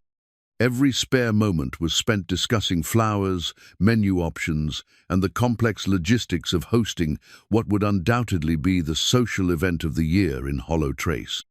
The children, meanwhile, were adjusting to their new reality with the resilience that seemed to be their particular gift. Tommy had begun referring to Gideon as Papa Gideon without being asked, a compromise that honored both his birth father and the man who was raising him. Lucy had appointed herself chief wedding advisor, offering opinions on everything from dress colors to cake flavors with the authority of someone who'd attended dozens of such events. Samuel, approaching his second birthday, simply accepted that Gideon belonged to them as naturally as he accepted that the sun rose in the east. It was during one of these peaceful domestic interludes that their carefully constructed world began to show cracks. Sadie was in the kitchen with Maria, working on preserving the last of the winter apples, when Jack Morrison burst through the back door with an expression that made both women freeze. "Where's Gideon?" he demanded without preamble. "In the barn with Tommy," Sadie replied, alarm rising in her chest. "Jack, what's wrong?" "Need to talk to him. Both of you. Now." The urgency in his voice brooked no argument. Sadie wiped her hands on her apron and followed him out into the bitter afternoon air, Maria close behind. They found Gideon teaching Tommy how to properly curry a horse, the boy's face intent with concentration as he worked the brush through the mare's coat. "Boss," Jack called, his voice tight. "We got a problem." Gideon looked up immediately, his experienced eye reading the distress in his foreman's expression. "Tommy, why don't you go help Maria finish those apples? We'll continue this lesson later." The boy nodded and headed toward the house, though Sadie could see his reluctance to leave what was clearly important adult business. Once he was out of earshot, Jack moved closer, his voice dropping to a level that wouldn't carry beyond their small circle. "I was in town this morning, picking up supplies, stopped by Murphy's for a drink, and I heard Blake and Marcus Dalton talking in the back room. Thought it was just the usual gossip until I heard your name." Gideon's expression darkened at the mention of Marcus Dalton, a neighboring rancher who'd been coveting Thornland for years. Dalton owned the spread to the south smaller than Gideon's, but still substantial land. He'd made no secret of his belief that one man shouldn't control so much prime grazing territory. "What kind of talk?" Gideon asked. Jack glanced at Sadie, clearly uncomfortable. "Maybe we should discuss this privately." "She's going to be my wife," Gideon said firmly. "Whatever affects me affects her. Speak freely." Jack nodded reluctantly. "They're planning something. Been meeting regular, like for weeks apparently. Blake's been researching territorial law, looking for ways to challenge your ownership of the ranch." "On what grounds?" Sadie asked, though she suspected she already knew the answer. "Mental incompetence," Jack said bluntly. "They're claiming that taking in a homeless woman and her children, planning to marry someone you barely know, giving away portions of your estate, all of it proves you're not of sound mind." The words hit Sadie like a physical blow. She'd known there would be gossip, had prepared herself for social disapproval and whispered speculation. But this was an attack on everything they'd built together, everything they'd hoped to create. "That's ridiculous," she said, but even as the words left her mouth, she could see how their story might look to outsiders. A wealthy man suddenly taking in strangers, planning to marry a woman he'd known for only a few months, immediately changing his will to provide for her children to those determined to find evidence of instability. It might indeed seem suspicious. "It gets worse," Jack continued grimly. "They've been collecting testimony from people in town. Mrs. Henderson's been talking about how you changed overnight, how you used to keep to yourself, but now you're acting like a different person entirely. Even some of the hands from other ranches have been questioned about your recent behavior." Gideon's hands clenched into fists. "What kind of testimony?" The kind that makes a grieving widower's kindness look like madness, Jack said. Blake's been real careful about how he phrases things, never saying outright that you're incompetent, just asking questions, wondering aloud if maybe your judgment's been affected by loneliness, suggesting that maybe someone's taking advantage of your grief. Sadie felt sick. Every act of kindness, every gesture of love, every step toward building a family, all of it, was being twisted into evidence of mental deficiency. And she was the supposed cause, the scheming woman who'd somehow manipulated a powerful man into losing his senses. "There's more," Jack said, his reluctance clear. "They've got legal papers, some kind of petition to have you declared incompetent to manage your affairs. If they can get enough signatures, they can force a hearing." "Who would sign such a thing?" Sadie asked, though part of her dreaded the answer. "More people than you'd think," Jack admitted. "Blake's got influence, and Dalton's been spreading money around. Plus, there's always been folks who resented your success, boss. This gives them a chance to cut you down to size while telling themselves they're doing it for your own good." Gideon was quiet for a long moment, his grey eyes distant as he processed the information. When he spoke, his voice was deadly calm. "How long do we have?" "Hard to say. Could be weeks, could be months. Depends on how fast they can gather support and get the paperwork filed. But boss," Jack's voice carried a warning, "if they succeed, if a judge declares you incompetent, you'll lose everything. The ranch, your assets, your right to make your own decisions. They could even prevent the wedding." The implications hung in the air like a poison cloud. Everything they'd worked toward, everything they'd built, could be destroyed by legal maneuvering and small-town prejudice. Worse, Sadie knew that if Gideon lost his ranch because of his association with her, she'd never forgive herself. "Maybe I should leave," she said quietly, "if my presence is what's causing this." "No," Gideon's voice cut through her words like a knife. "You're not running, and I'm not letting them drive you away. We're going to fight this." "How?" she asked. "If they have testimony from half the town, then we'll get testimony from the other half. There are plenty of people who know me well enough to swear I'm as sane as I ever was. Jack, I'll need you to start reaching out to our allies. Reverend Matthews, Doc Morrison, the hands who've worked for me the longest. Anyone who can testify to my character and judgment." Jack nodded grimly. "I'll start tonight. But boss, we need to be smart about this. Blake and Dalton aren't just challenging your competence, they're attacking the whole idea of this marriage. If we're going to counter their narrative, we need to show that what you're doing isn't crazy but generous, noble even. What are you suggesting?" "Move the wedding up. Don't wait for Aprildo it now, while we still can. Show the whole territory that this isn't some impulsive decision, but a deliberate choice made by a man who knows his own mind." Sadie felt her heart race. The idea of rushing their wedding felt wrong somehow, as if they were being forced into something that should have been their choice alone.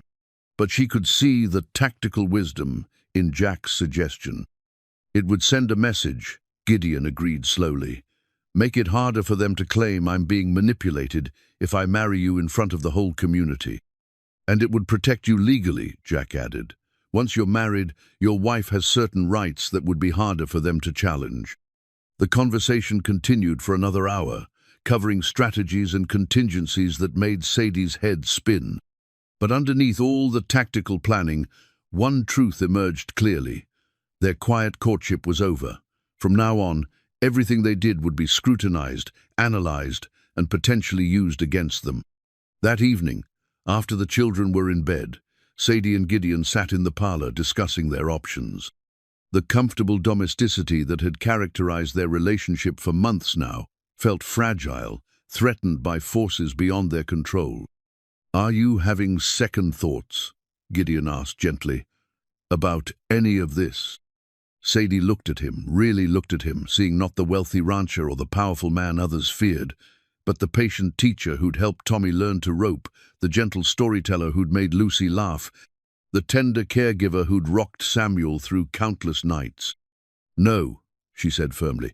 "If anything, this makes me more certain. They want to tear us apart because they can't understand what we have.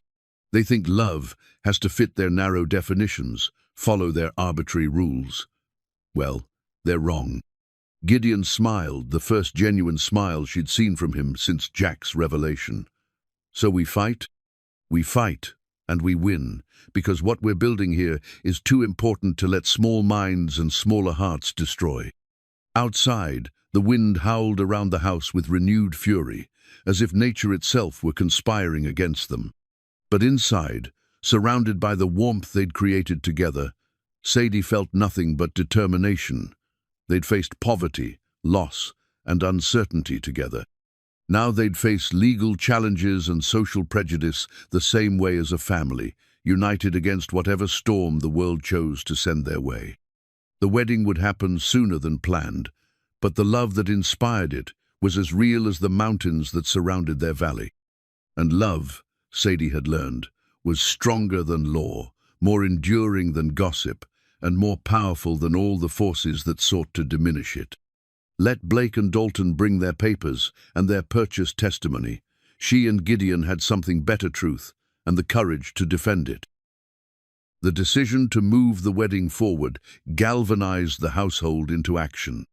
What had been a leisurely months-long preparation became a whirlwind of activity as everyone worked to organize a ceremony worthy of the occasion while building a defense against the legal challenge that threatened to destroy everything they'd worked toward. Gideon's first move was to visit his lawyer in Cheyenne, a gruff but capable man named Harrison Webb, who specialized in territorial law and had handled the Thorne family's legal affairs for over a decade.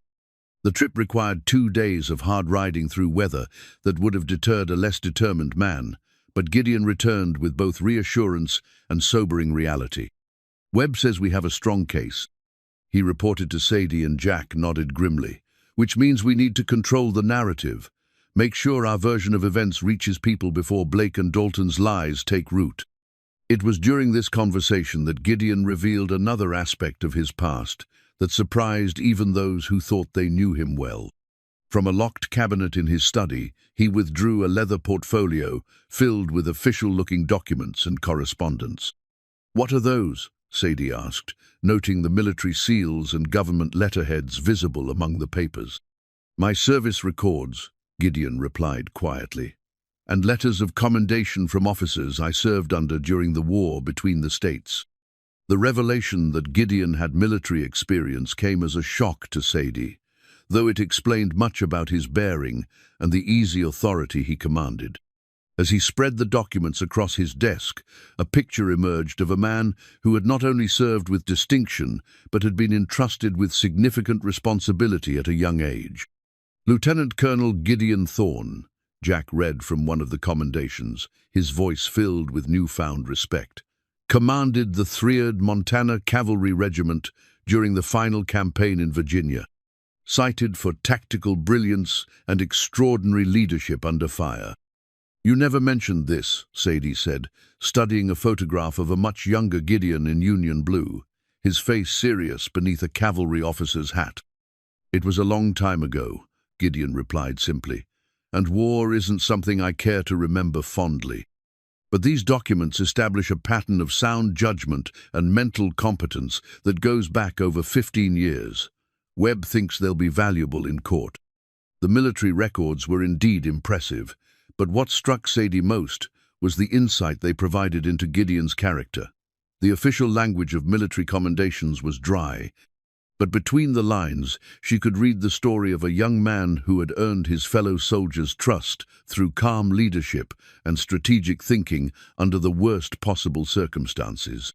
"This changes things," Jack said thoughtfully. "A decorated war hero doesn't fit their narrative of a grief-addled rancher making impulsive decisions. We need to make sure everyone knows about your service record." Over the following days, their defense strategy took shape with the precision of a military campaign. Gideon's tactical training proved invaluable as he approached the challenge with the same methodical planning that had once served him on battlefields. Every ally was catalogued, every potential weakness identified, every advantage leveraged. Reverend Matthews proved an enthusiastic supporter, agreeing not only to perform the ceremony on short notice, but to publicly affirm Gideon's mental soundness from the pulpit.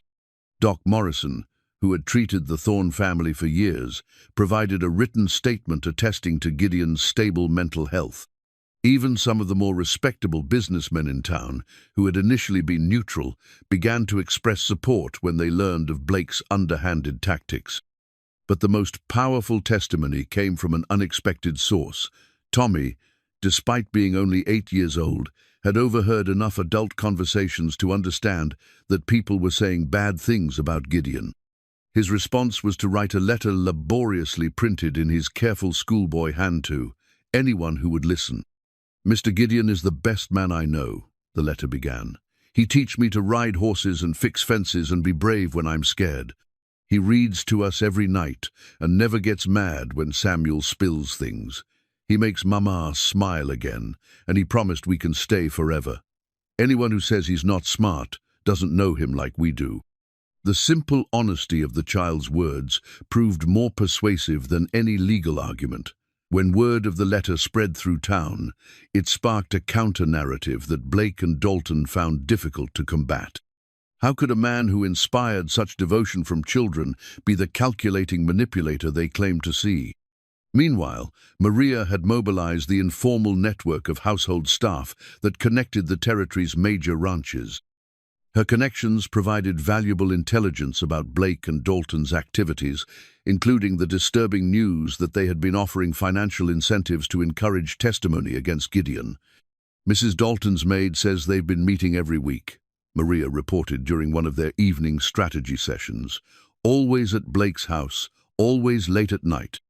And there's been strangers coming and going, men from Denver, maybe even from back east." The suggestion of outside involvement worried Gideon more than he let on. Local prejudice was one thing, but if Blake and Dalton had attracted support from larger interests, perhaps railroad companies or mining concerns, who coveted his strategically located ranch, the challenge would be far more serious than simple small-town politics. It was Jack who uncovered the most damaging piece of information. Through a combination of careful questioning and strategic drinking with loose-tongued ranch hands, he learned that Blake had been forging documents to support his case.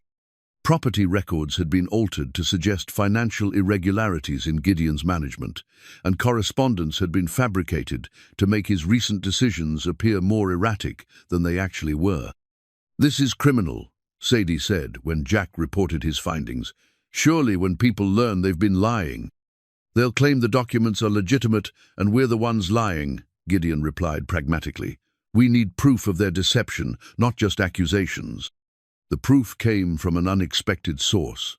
Late one night, as a February blizzard raged outside, there came a soft knock at the kitchen door. Maria answered to find a shivering figure bundled in a heavy coat. Blake's clerk, a nervous young man named Peter Hendricks who worked in the bank's back office. "I need to speak to Mr. Thorne," he said, his voice barely above a whisper. "About Mr. Blake and the documents." What Hendricks revealed over a cup of hot coffee nearly changed everything.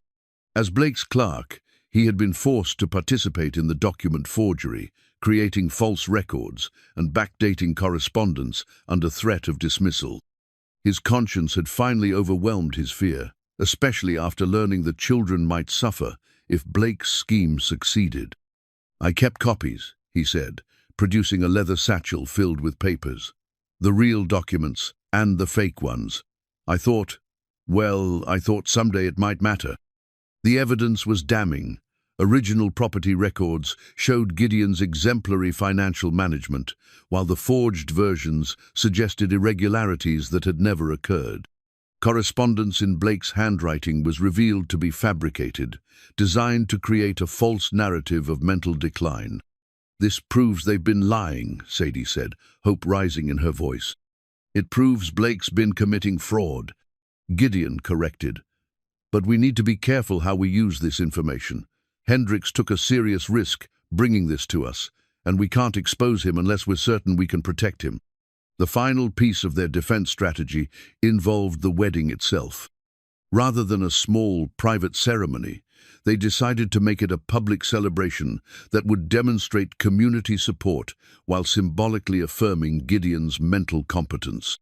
The guest list grew to include every ally they could count on, plus several neutral parties whose attendance would signal broader acceptance. Lucy threw herself into wedding preparations with 5-year-old determination, appointed herself flower girl and chief advisor on all matters of decoration. Tommy, meanwhile, took his role as ring-bearer with the seriousness of a military mission, practicing his walk down the aisle with the precision his Papa Gideon had taught him. Samuel, approaching his 2nd birthday, was simply excited by all the activity. His vocabulary had expanded dramatically during their months at the ranch, and he delighted everyone by referring to the upcoming event as Mama and Giddy's party. The dress presented its own challenges. Catherine's wedding gown had been preserved carefully, but it required significant alterations to fit Sadie's smaller frame. Maria worked tirelessly with needle and thread, adjusting the elegant silk and lace creation to honor both the woman who had worn it first and the woman who would wear it now. She would have wanted this, Maria said as she made the final adjustments. Senora Catherine, she would have wanted her dress to see happiness again. As the wedding date approached, now set for the 2nd Sunday, and much tension in the household grew. Blake and Dalton's legal challenge was moving forward, with rumors suggesting they planned to present their petition to the territorial judge immediately after the ceremony. The timing was clearly intended to maximize embarrassment and suggest that even Gideon's marriage was evidence of his impaired judgment. But Gideon's military training had taught him that the best defense was often a good offense. On the Friday before the wedding, he made a surprising announcement. "We're going to confront them directly," he told the assembled household. "Tomorrow morning, I'm calling a town meeting. We're going to present our evidence publicly and force them to defend their accusations in front of everyone." It was a risky strategy that could backfire spectacularly if the townspeople sided with Blake and Dalton. But it also offered the possibility of ending the threat once and for all, allowing them to marry without the shadow of legal challenges hanging over their future. "Are you sure about this?" Sadie asked that evening as they reviewed their plans one final time. If it goes wrong, we'll face the consequences together," Gideon replied. "But I'd rather fight this battle on our terms than wait for them to choose the battlefield." Outside, the March wind carried the promise of spring, though snow still covered the ground and ice glazed the windows. Inside the house that had become their sanctuary, a family prepared for the fight of their lives, not just for their right to be together, but for their right to define what family meant on their own terms. The children were asleep, dreaming of wedding cake and new beginnings. Maria was putting finishing touches on Sadie's dress, her fingers gentle as she worked with fabric that had witnessed one love story and would soon bless another.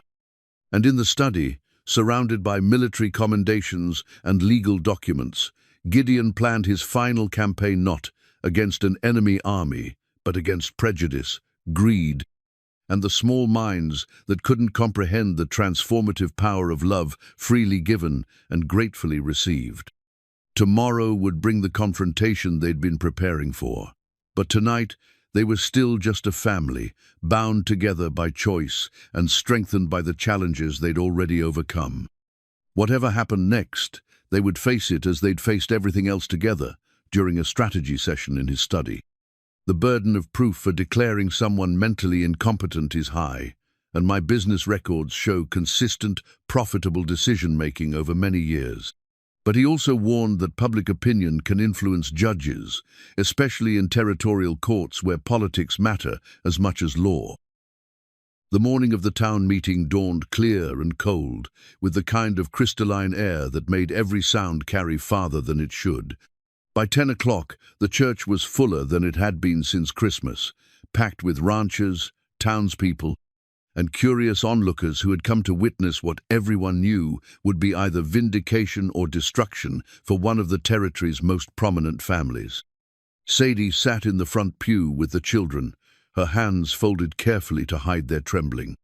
She had dressed with particular care, choosing Catherine's navy blue dress altered by Maria to fit perfectly and arranging her hair in a style that spoke of respectability and quiet dignity.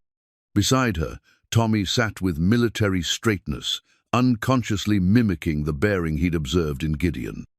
Lucy held tight to her hand, while Samuel dozed peacefully in her lap, blissfully unaware of the drama unfolding around him.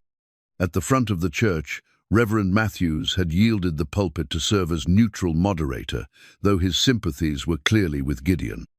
The church's sacred space lent gravity to the proceedings, its stained glass windows casting colored light across faces both friendly and hostile.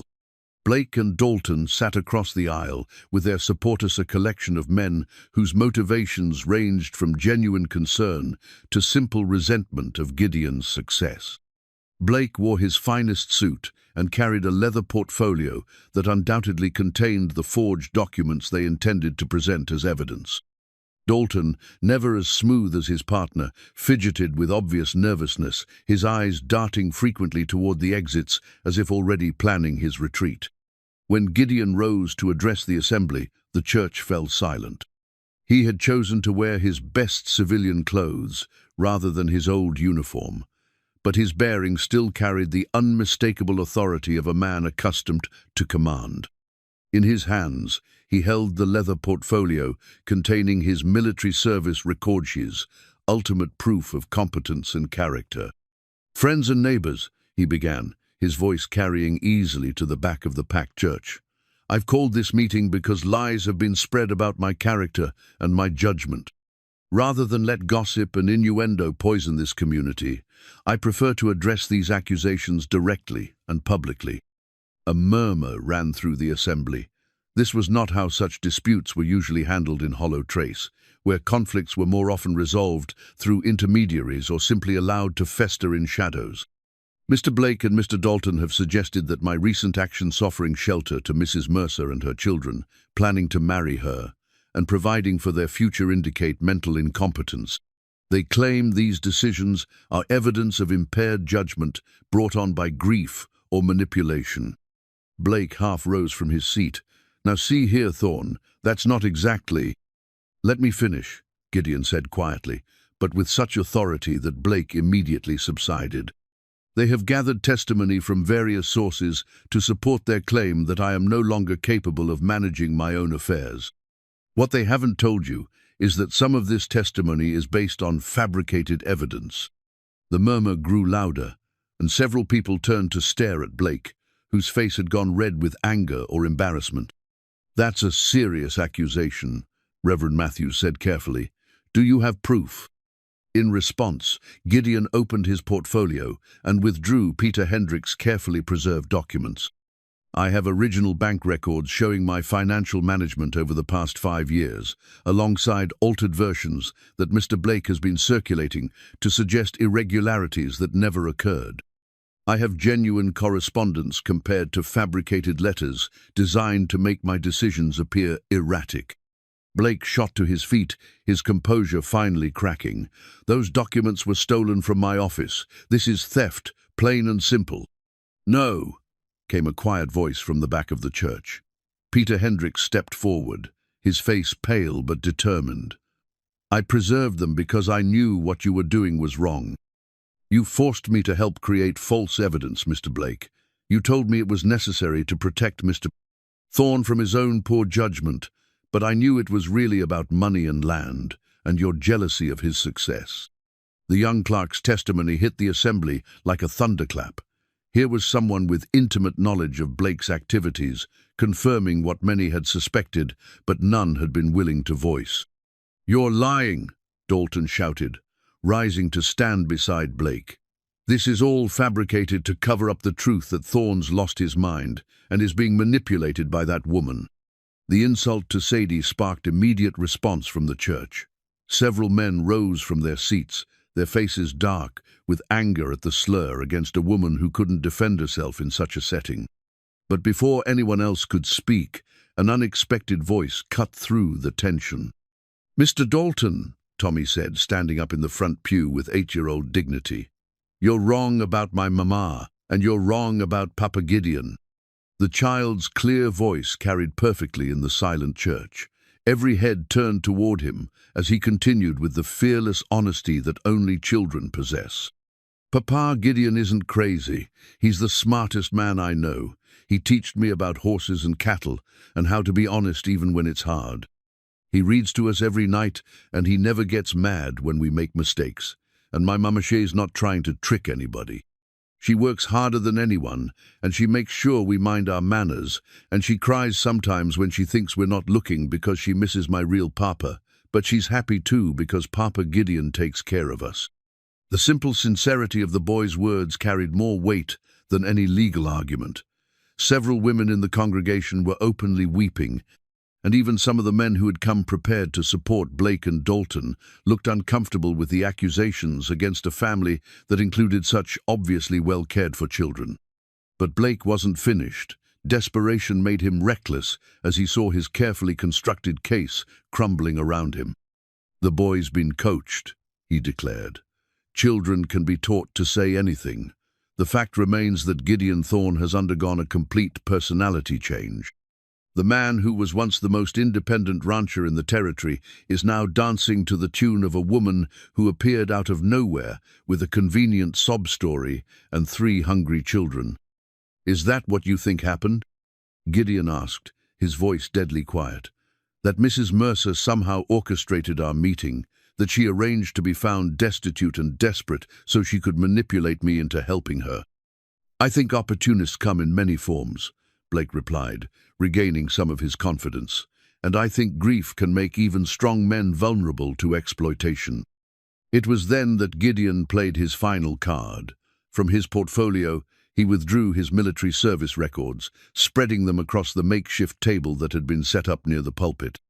"You speak of personality changes and impaired judgment," he said, his voice carrying the authority of absolute conviction. "Let me tell you about judgment under pressure. These documents show my service record during the war between the states. For 4 years, I commanded men in combat situations where a single poor decision meant death for soldiers under my command." He held up one of the commendations, its official seal clearly visible. "This citation is for the Battle of Cedar Creek, where my regiment held a crucial position against overwhelming odds, because I made the tactical decision to sacrifice our horses to create defensive barriers. 60 men lived because I had the judgment to see beyond conventional thinking." Another document joined the first. "This one is for the campaign in the Shenandoah Valley, where I successfully evacuated 300 wounded soldiers by identifying a river crossing that everyone else said was impossible. Poor judgment, Mr. Blake, or the ability to see solutions that others miss." The military records painted a picture of a man whose judgment had been tested under the ultimate pressure and found reliable. It was becoming clear that Blake's characterization of Gideon as mentally unstable was not just wrong but insulting to his distinguished service record. "The same judgment that served me in war," Gideon continued, "told me that a woman in desperate circumstances deserved help, that children needed protection, and that my empty house could become a home again. If that's madness, then I'm proud to be mad." Dr. Morrison stood up from his seat near the middle of the church. As the territory's most respected physician, his opinion carried enormous weight. "I've been Gideon Thorne's doctor for over 10 years, he announced. "I attended his wife during her final illness and have seen him through the worst grief a man can endure. I can state categorically that he shows no signs of mental impairment. If anything, his recent actions demonstrate remarkable emotional recovery and sound practical judgment." Other voices began to join in ranch hands who testified to Gideon's continued competence in business matters, neighbors who had observed his interactions with the children, townspeople who had witnessed Sadie's transformation from desperate widow to confident woman. The narrative Blake and Dalton had tried to construct was crumbling under the weight of truth and community support. But the decisive moment came when Reverend Matthews himself spoke from his position as moderator. "I've known Gideon Thorne since he was a young man," the minister said, his voice carrying the moral authority of his calling. "I married him to his first wife. I buried her and their infant son, and I've watched him struggle with grief that would have broken lesser men. What I see now is not madness but healing, not exploitation, but love freely given and gratefully received." The Reverend's gaze swept the assembly, touching each face with pastoral authority. "The Bible tells us that pure religion is to care for orphans and widows in their distress. Mr. Thorne has done exactly that. If we condemn him for Christian charity and call love madness, then we condemn ourselves. A final murmur ran through the church, but this time it was the sound of a community reaching consensus. Blake and Dalton's support was visibly evaporating as people who had come prepared to question Gideon's judgment instead found themselves questioning the motives of his accusers. The tide had turned decisively against Blake and Dalton, but desperation made them dangerous. As the assembly began to stir with obvious sympathy for Gideon's position, Blake made one final, desperate gambit. "Fine words and emotional appeals," he said, his voice carrying across the church with the polished authority of a man accustomed to swaying opinion through rhetoric. "But they don't change the fundamental question. Can any of you honestly say that the Gideon Thorne you know would have acted this way a year ago? Can any of you claim that taking in strangers and immediately planning marriage shows the same careful judgment he once displayed?" The question struck home because it contained a grain of truth. The old Gideon had been solitary, careful, slow to trust. The transformation was real and dramatic, even if the motivations were pure. But before anyone could respond to Blake's challenge, an unexpected voice cut through the tension. Sadie rose slowly from her seat, her face pale but determined. "May I speak?" she asked Reverend Matthews. The minister nodded, though uncertainty flickered in his eyes. A woman addressing a mixed assembly was highly irregular, but these were irregular circumstances. Sadie moved to stand beside Gideon, her chin raised with quiet dignity. When she spoke, her voice was clear and steady, carrying to every corner of the packed church. "Mr. Blake asks if this is the same man you've always known," she began. "And he's right, it isn't. The man who found me behind Murphy's barn was broken by grief, living alone in a house that had become a tomb. He was barely existing, not truly living." Several people nodded, remembering Gideon's isolation following Catherine's death. But that broken man still had enough compassion to help strangers in need. He saw children who were hungry and cold, and he acted without thought of reward or recognition. "That doesn't sound like madness. To me it sounds like greatness." Her voice grew stronger as she continued. "Yes, he's changed. Love changes people. It opens hearts that have been closed, brings life to places that have known only sorrow. My children didn't manipulate him, they reminded him that joy was still possible.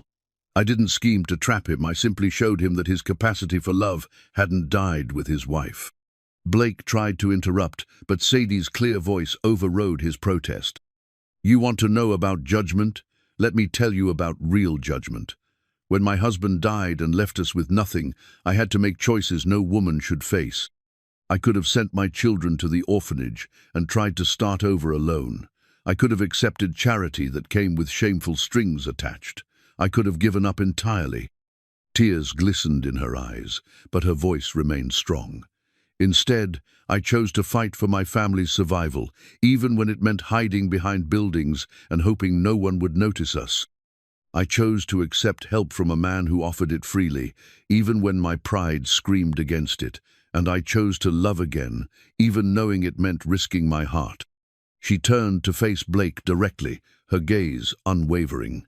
"You speak of manipulation and exploitation, but I ask you, who has gained more from this arrangement? The desperate widow who found shelter and security, or the grieving widower who found purpose and family? Who has been transformed more, the woman who learned to hope again, or the man who remembered how to love?" The question hung in the air, its implications clear to everyone present. If anyone had been changed for the better by their unconventional arrangement, it was clearly Gideon. "As for your concerns about his judgment," Sadie continued, "let me tell you what I've observed during our months together. He runs his ranch with the same efficiency he always has. His business decisions remain sound and profitable. His treatment of his workers is fair and generous. The only thing that's changed is that he's no longer alone." She paused, gathering herself for her final argument. "Mr. Blake, you and Mr. Dalton claim to be concerned about Gideon's welfare. But if that were true, wouldn't you be celebrating his recovery instead of trying to destroy it? Wouldn't you be happy to see him thriving instead of plotting to take away everything that brings him joy? The accusation hit home. Several people in the assembly began to murmur among themselves, and it was clear that Blake and Dalton's motivations were finally being questioned openly. But Sadie wasn't finished. "There's something else you should know. Tomorrow, Gideon and I are to be married in this church. We had planned a small ceremony, but given the circumstances, I invite everyone here to attend. Come and see for yourselves whether this is the desperate act of a manipulated man or the joyful choice of two people who have found love against all odds." The invitation was brilliant in its simplicity. By opening their wedding to public scrutiny, she was challenging anyone who doubted their sincerity to witness the truth for themselves. Gideon stepped forward to stand beside her, his hand finding hers in a gesture that spoke of partnership and mutual support. "What my future wife says is true.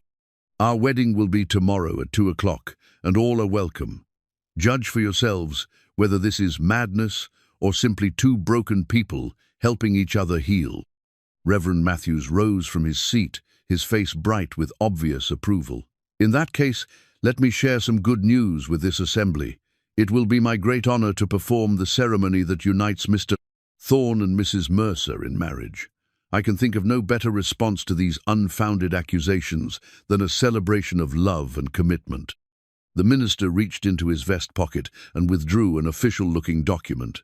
"In fact, I have here the marriage certificate template, properly prepared and witnessed. If Mr. Thorne and Mrs. Mercer are willing, we could formalize their engagement right now, before this entire assembly." The suggestion caught everyone by surprise, including Gideon and Sadie. But the tactical brilliance of the move was immediately apparent. Public engagement would make it nearly impossible for Blake and Dalton to continue their legal challenge. "What do you say?" Gideon asked Sadie quietly. "Are you willing to make this official in front of everyone?" Sadie looked out at the assembly at the faces that had been hostile an hour ago but now showed growing sympathy and support. She saw Maria beaming from the back of the church, Jack Morrison nodding encouragement, and dozens of neighbors who had come to witness a controversy but were instead being invited to celebrate a love story.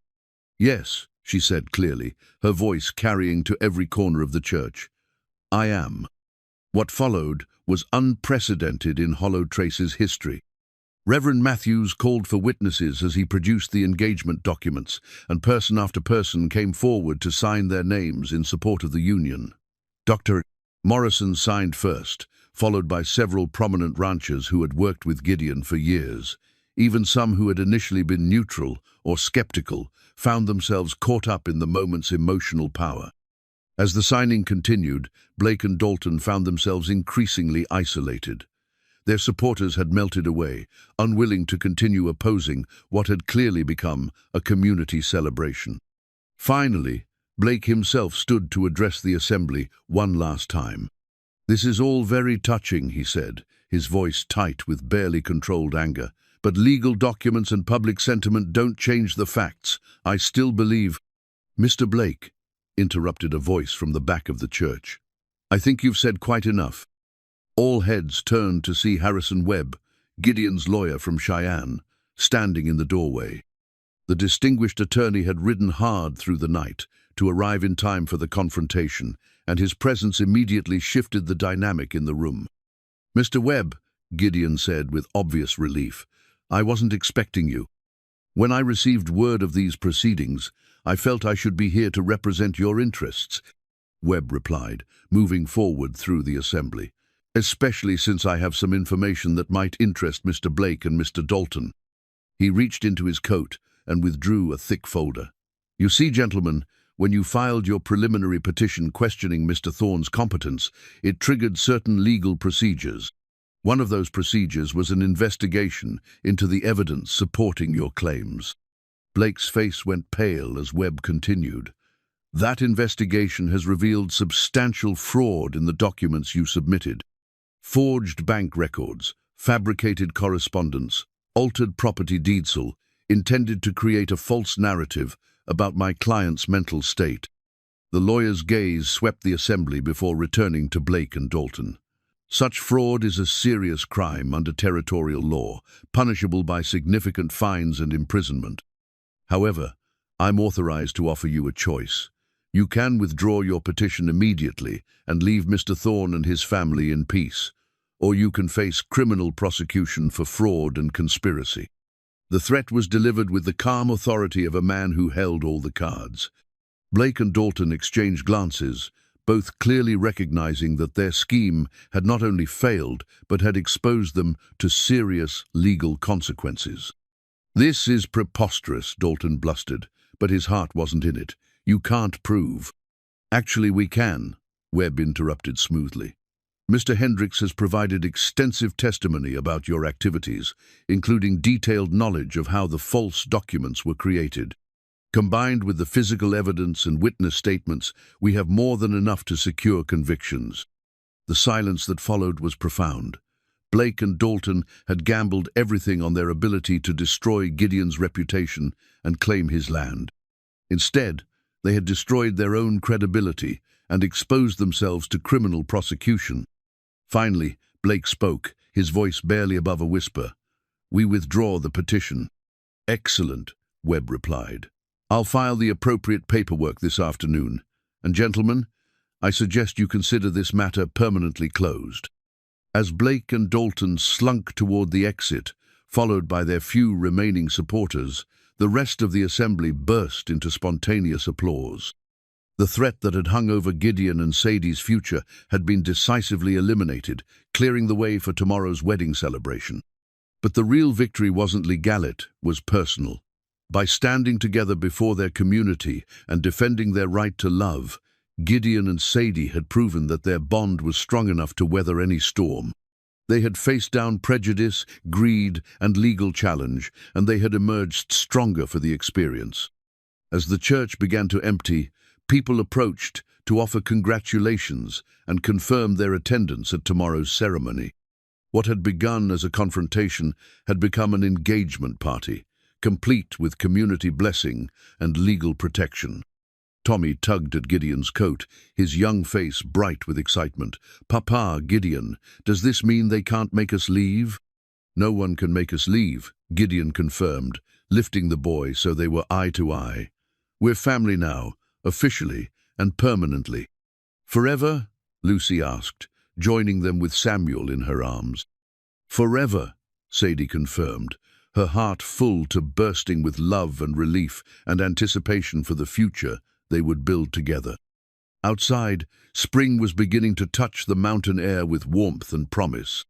But inside the church, where they would be married tomorrow, a family that had been forged by necessity and strengthened by love had just won the right to exist on their own terms, free from those who would diminish or destroy what they had built together.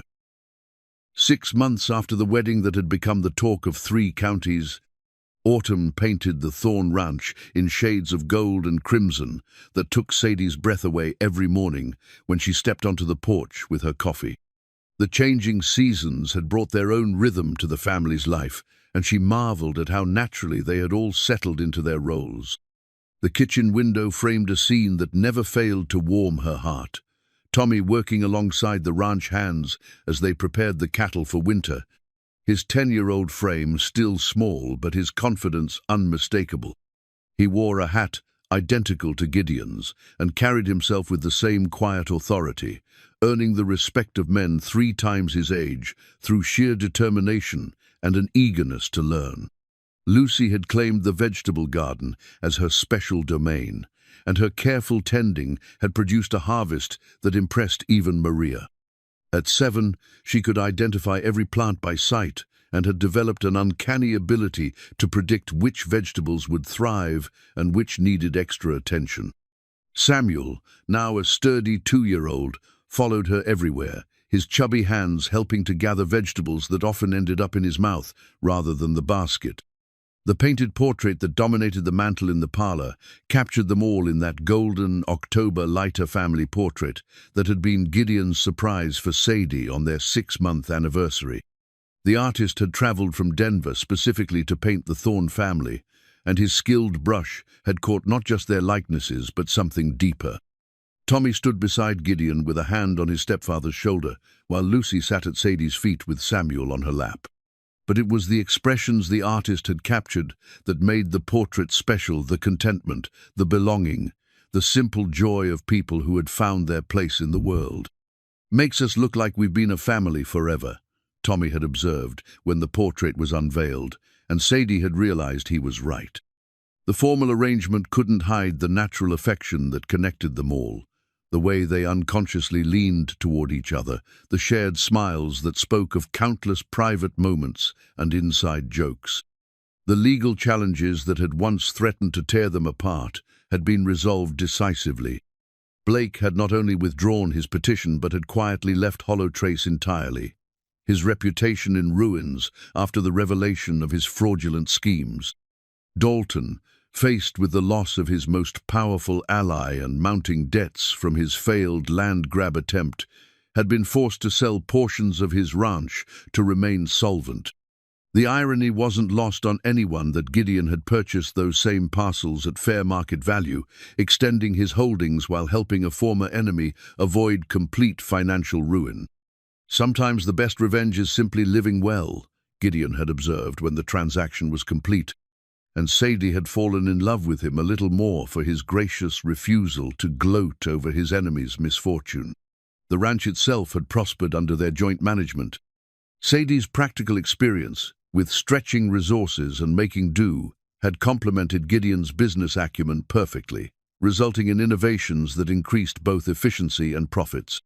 Her suggestion to diversify into chicken farming had proven particularly successful, with Lucy's careful attention to the flock producing both eggs and meat that commanded premium prices in Denver markets. More importantly, the house had truly become a home. The rooms that had once echoed with emptiness now rang with children's laughter, dinner conversations, and the comfortable sounds of a family going about their daily business. Maria had embraced her role as unofficial grandmother to the children, teaching Lucy to cook traditional Mexican dishes while sharing stories of her own childhood that enchanted all three young ones. The transformation extended beyond their immediate household. Word of their successful defense against Blake and Dalton's accusations had spread throughout the territory, inspiring other unconventional families and earning respect from quarters that had initially been skeptical. Gideon's reputation had not only recovered, but had been enhanced by his willingness to stand up for his principles and defend those he loved.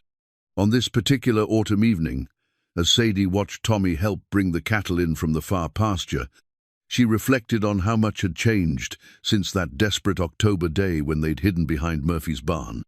The empty biscuit tin that had symbolized their desperation now sat on a shelf in the pantry, not as a reminder of hardship, but as a token of how far they'd come. Gideon had suggested they throw it away, but Sadie had insisted on keeping it. "It's part of our story," she'd explained. "The children should remember where we came from, even as they grow up with plenty." The wisdom of that decision had been proven recently when a family much like theirs had appeared in Hollow Trace, a widowed father with two young daughters, struggling to make ends meet after losing his homestead to drought. Without hesitation, Tommy had approached Gideon about offering help, citing the example his parents had set. "Remember when we didn't have anywhere to go?" he'd asked seriously. "Maybe we could help them like you helped us." The result had been a job offer for the man and temporary housing in one of the ranch's outbuildings while he got back on his feet. The two little girls, initially shy and frightened, had been gradually drawn into the extended family that seemed to expand naturally around the Thorn Ranch. "We're starting a tradition," Gideon had told Sadie as they watched Lucy patiently teach the younger girl how to gather eggs, teaching the children that with good fortune comes responsibility. The evening routine had evolved into something sacred for their family. After supper, they would gather in the parlor, while Gideon read aloud from whatever book had captured the children's attention that week. Currently, they were working through Treasure Island, with Tommy hanging on every word of Jim Hawkins' adventures, while Lucy created elaborate drawings of pirates and ships. Samuel, though too young to follow the plot, loved the dramatic voices Gideon created for different characters. Tonight, As autumn wind rattled the windows and the first frost warnings had been posted, the reading was interrupted by a knock at the door. Jack Morrison entered, stamping his boots and pulling off his hat as he joined them by the fire. "Sorry to interrupt," he said with a grin that suggested he wasn't sorry at all. "But I thought you'd want to know. Got word from town that the territorial governor himself is planning to visit Hollow Trace next month. Wants to meet the family that's become famous for exemplifying frontier values and Christian charity." Sadie felt heat rise in her cheeks at the formal recognition, but Gideon merely chuckled. "Politicians," he said with gentle mockery, "always looking for good stories to tell." "Maybe so," Jack replied, "but the story's a good one. Wealthy rancher finds homeless family, provides shelter, faces down legal challenges to marry the woman and adopt her children. Sounds like something out of a dime novel, except it's real and it happened right here. Don't forget the part where the family helps the rancher remember how to live again," Sadie added quietly. "That's the most important part of the story."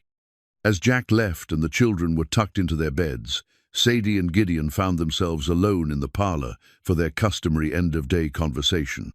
These quiet moments had become precious to them, time to share the day's small victories and concerns, to plan for tomorrow, and simply to enjoy each other's company.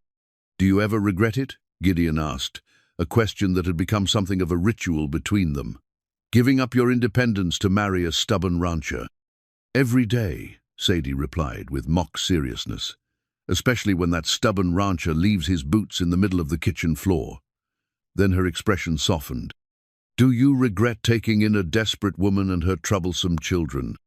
"Only when those troublesome children beat me at checkers," Gideon replied, pulling her close, "which is happening with alarming frequency." They sat in comfortable silence, watching the fire dance in the massive stone hearth while snow began to fall outside the windows. The first real snow of the season, promising months of winter that would test both livestock and humans, but that held no fear for a family prepared to face whatever came together. "I've been thinking," Sadie said eventually, "about that day behind the barn, about how terrified I was when you found us. You hid it well. I thought you were remarkably brave." "I wasn't brave at all. I was desperate and frightened and ready to run at the first sign of danger. But you," she paused, searching for the right words. "You saw something in us that we couldn't see in ourselves. You saw a family when all I could see were broken pieces." Gideon was quiet for a moment, his arm tightening around her. "Maybe that's what love does," he said finally. "It sees potential where others see problems. It finds hope in the most unlikely places." Outside, the snow continued to fall, covering the ranch in pristine white that would soon be marked by the tracks of cattle, horses, and children at play. But inside their warm home, surrounded by the evidence of lives well lived and love freely given, the Thorne family was complete. The empty biscuit tin in the pantry would remain there always, a reminder of how far they'd traveled from that desperate day.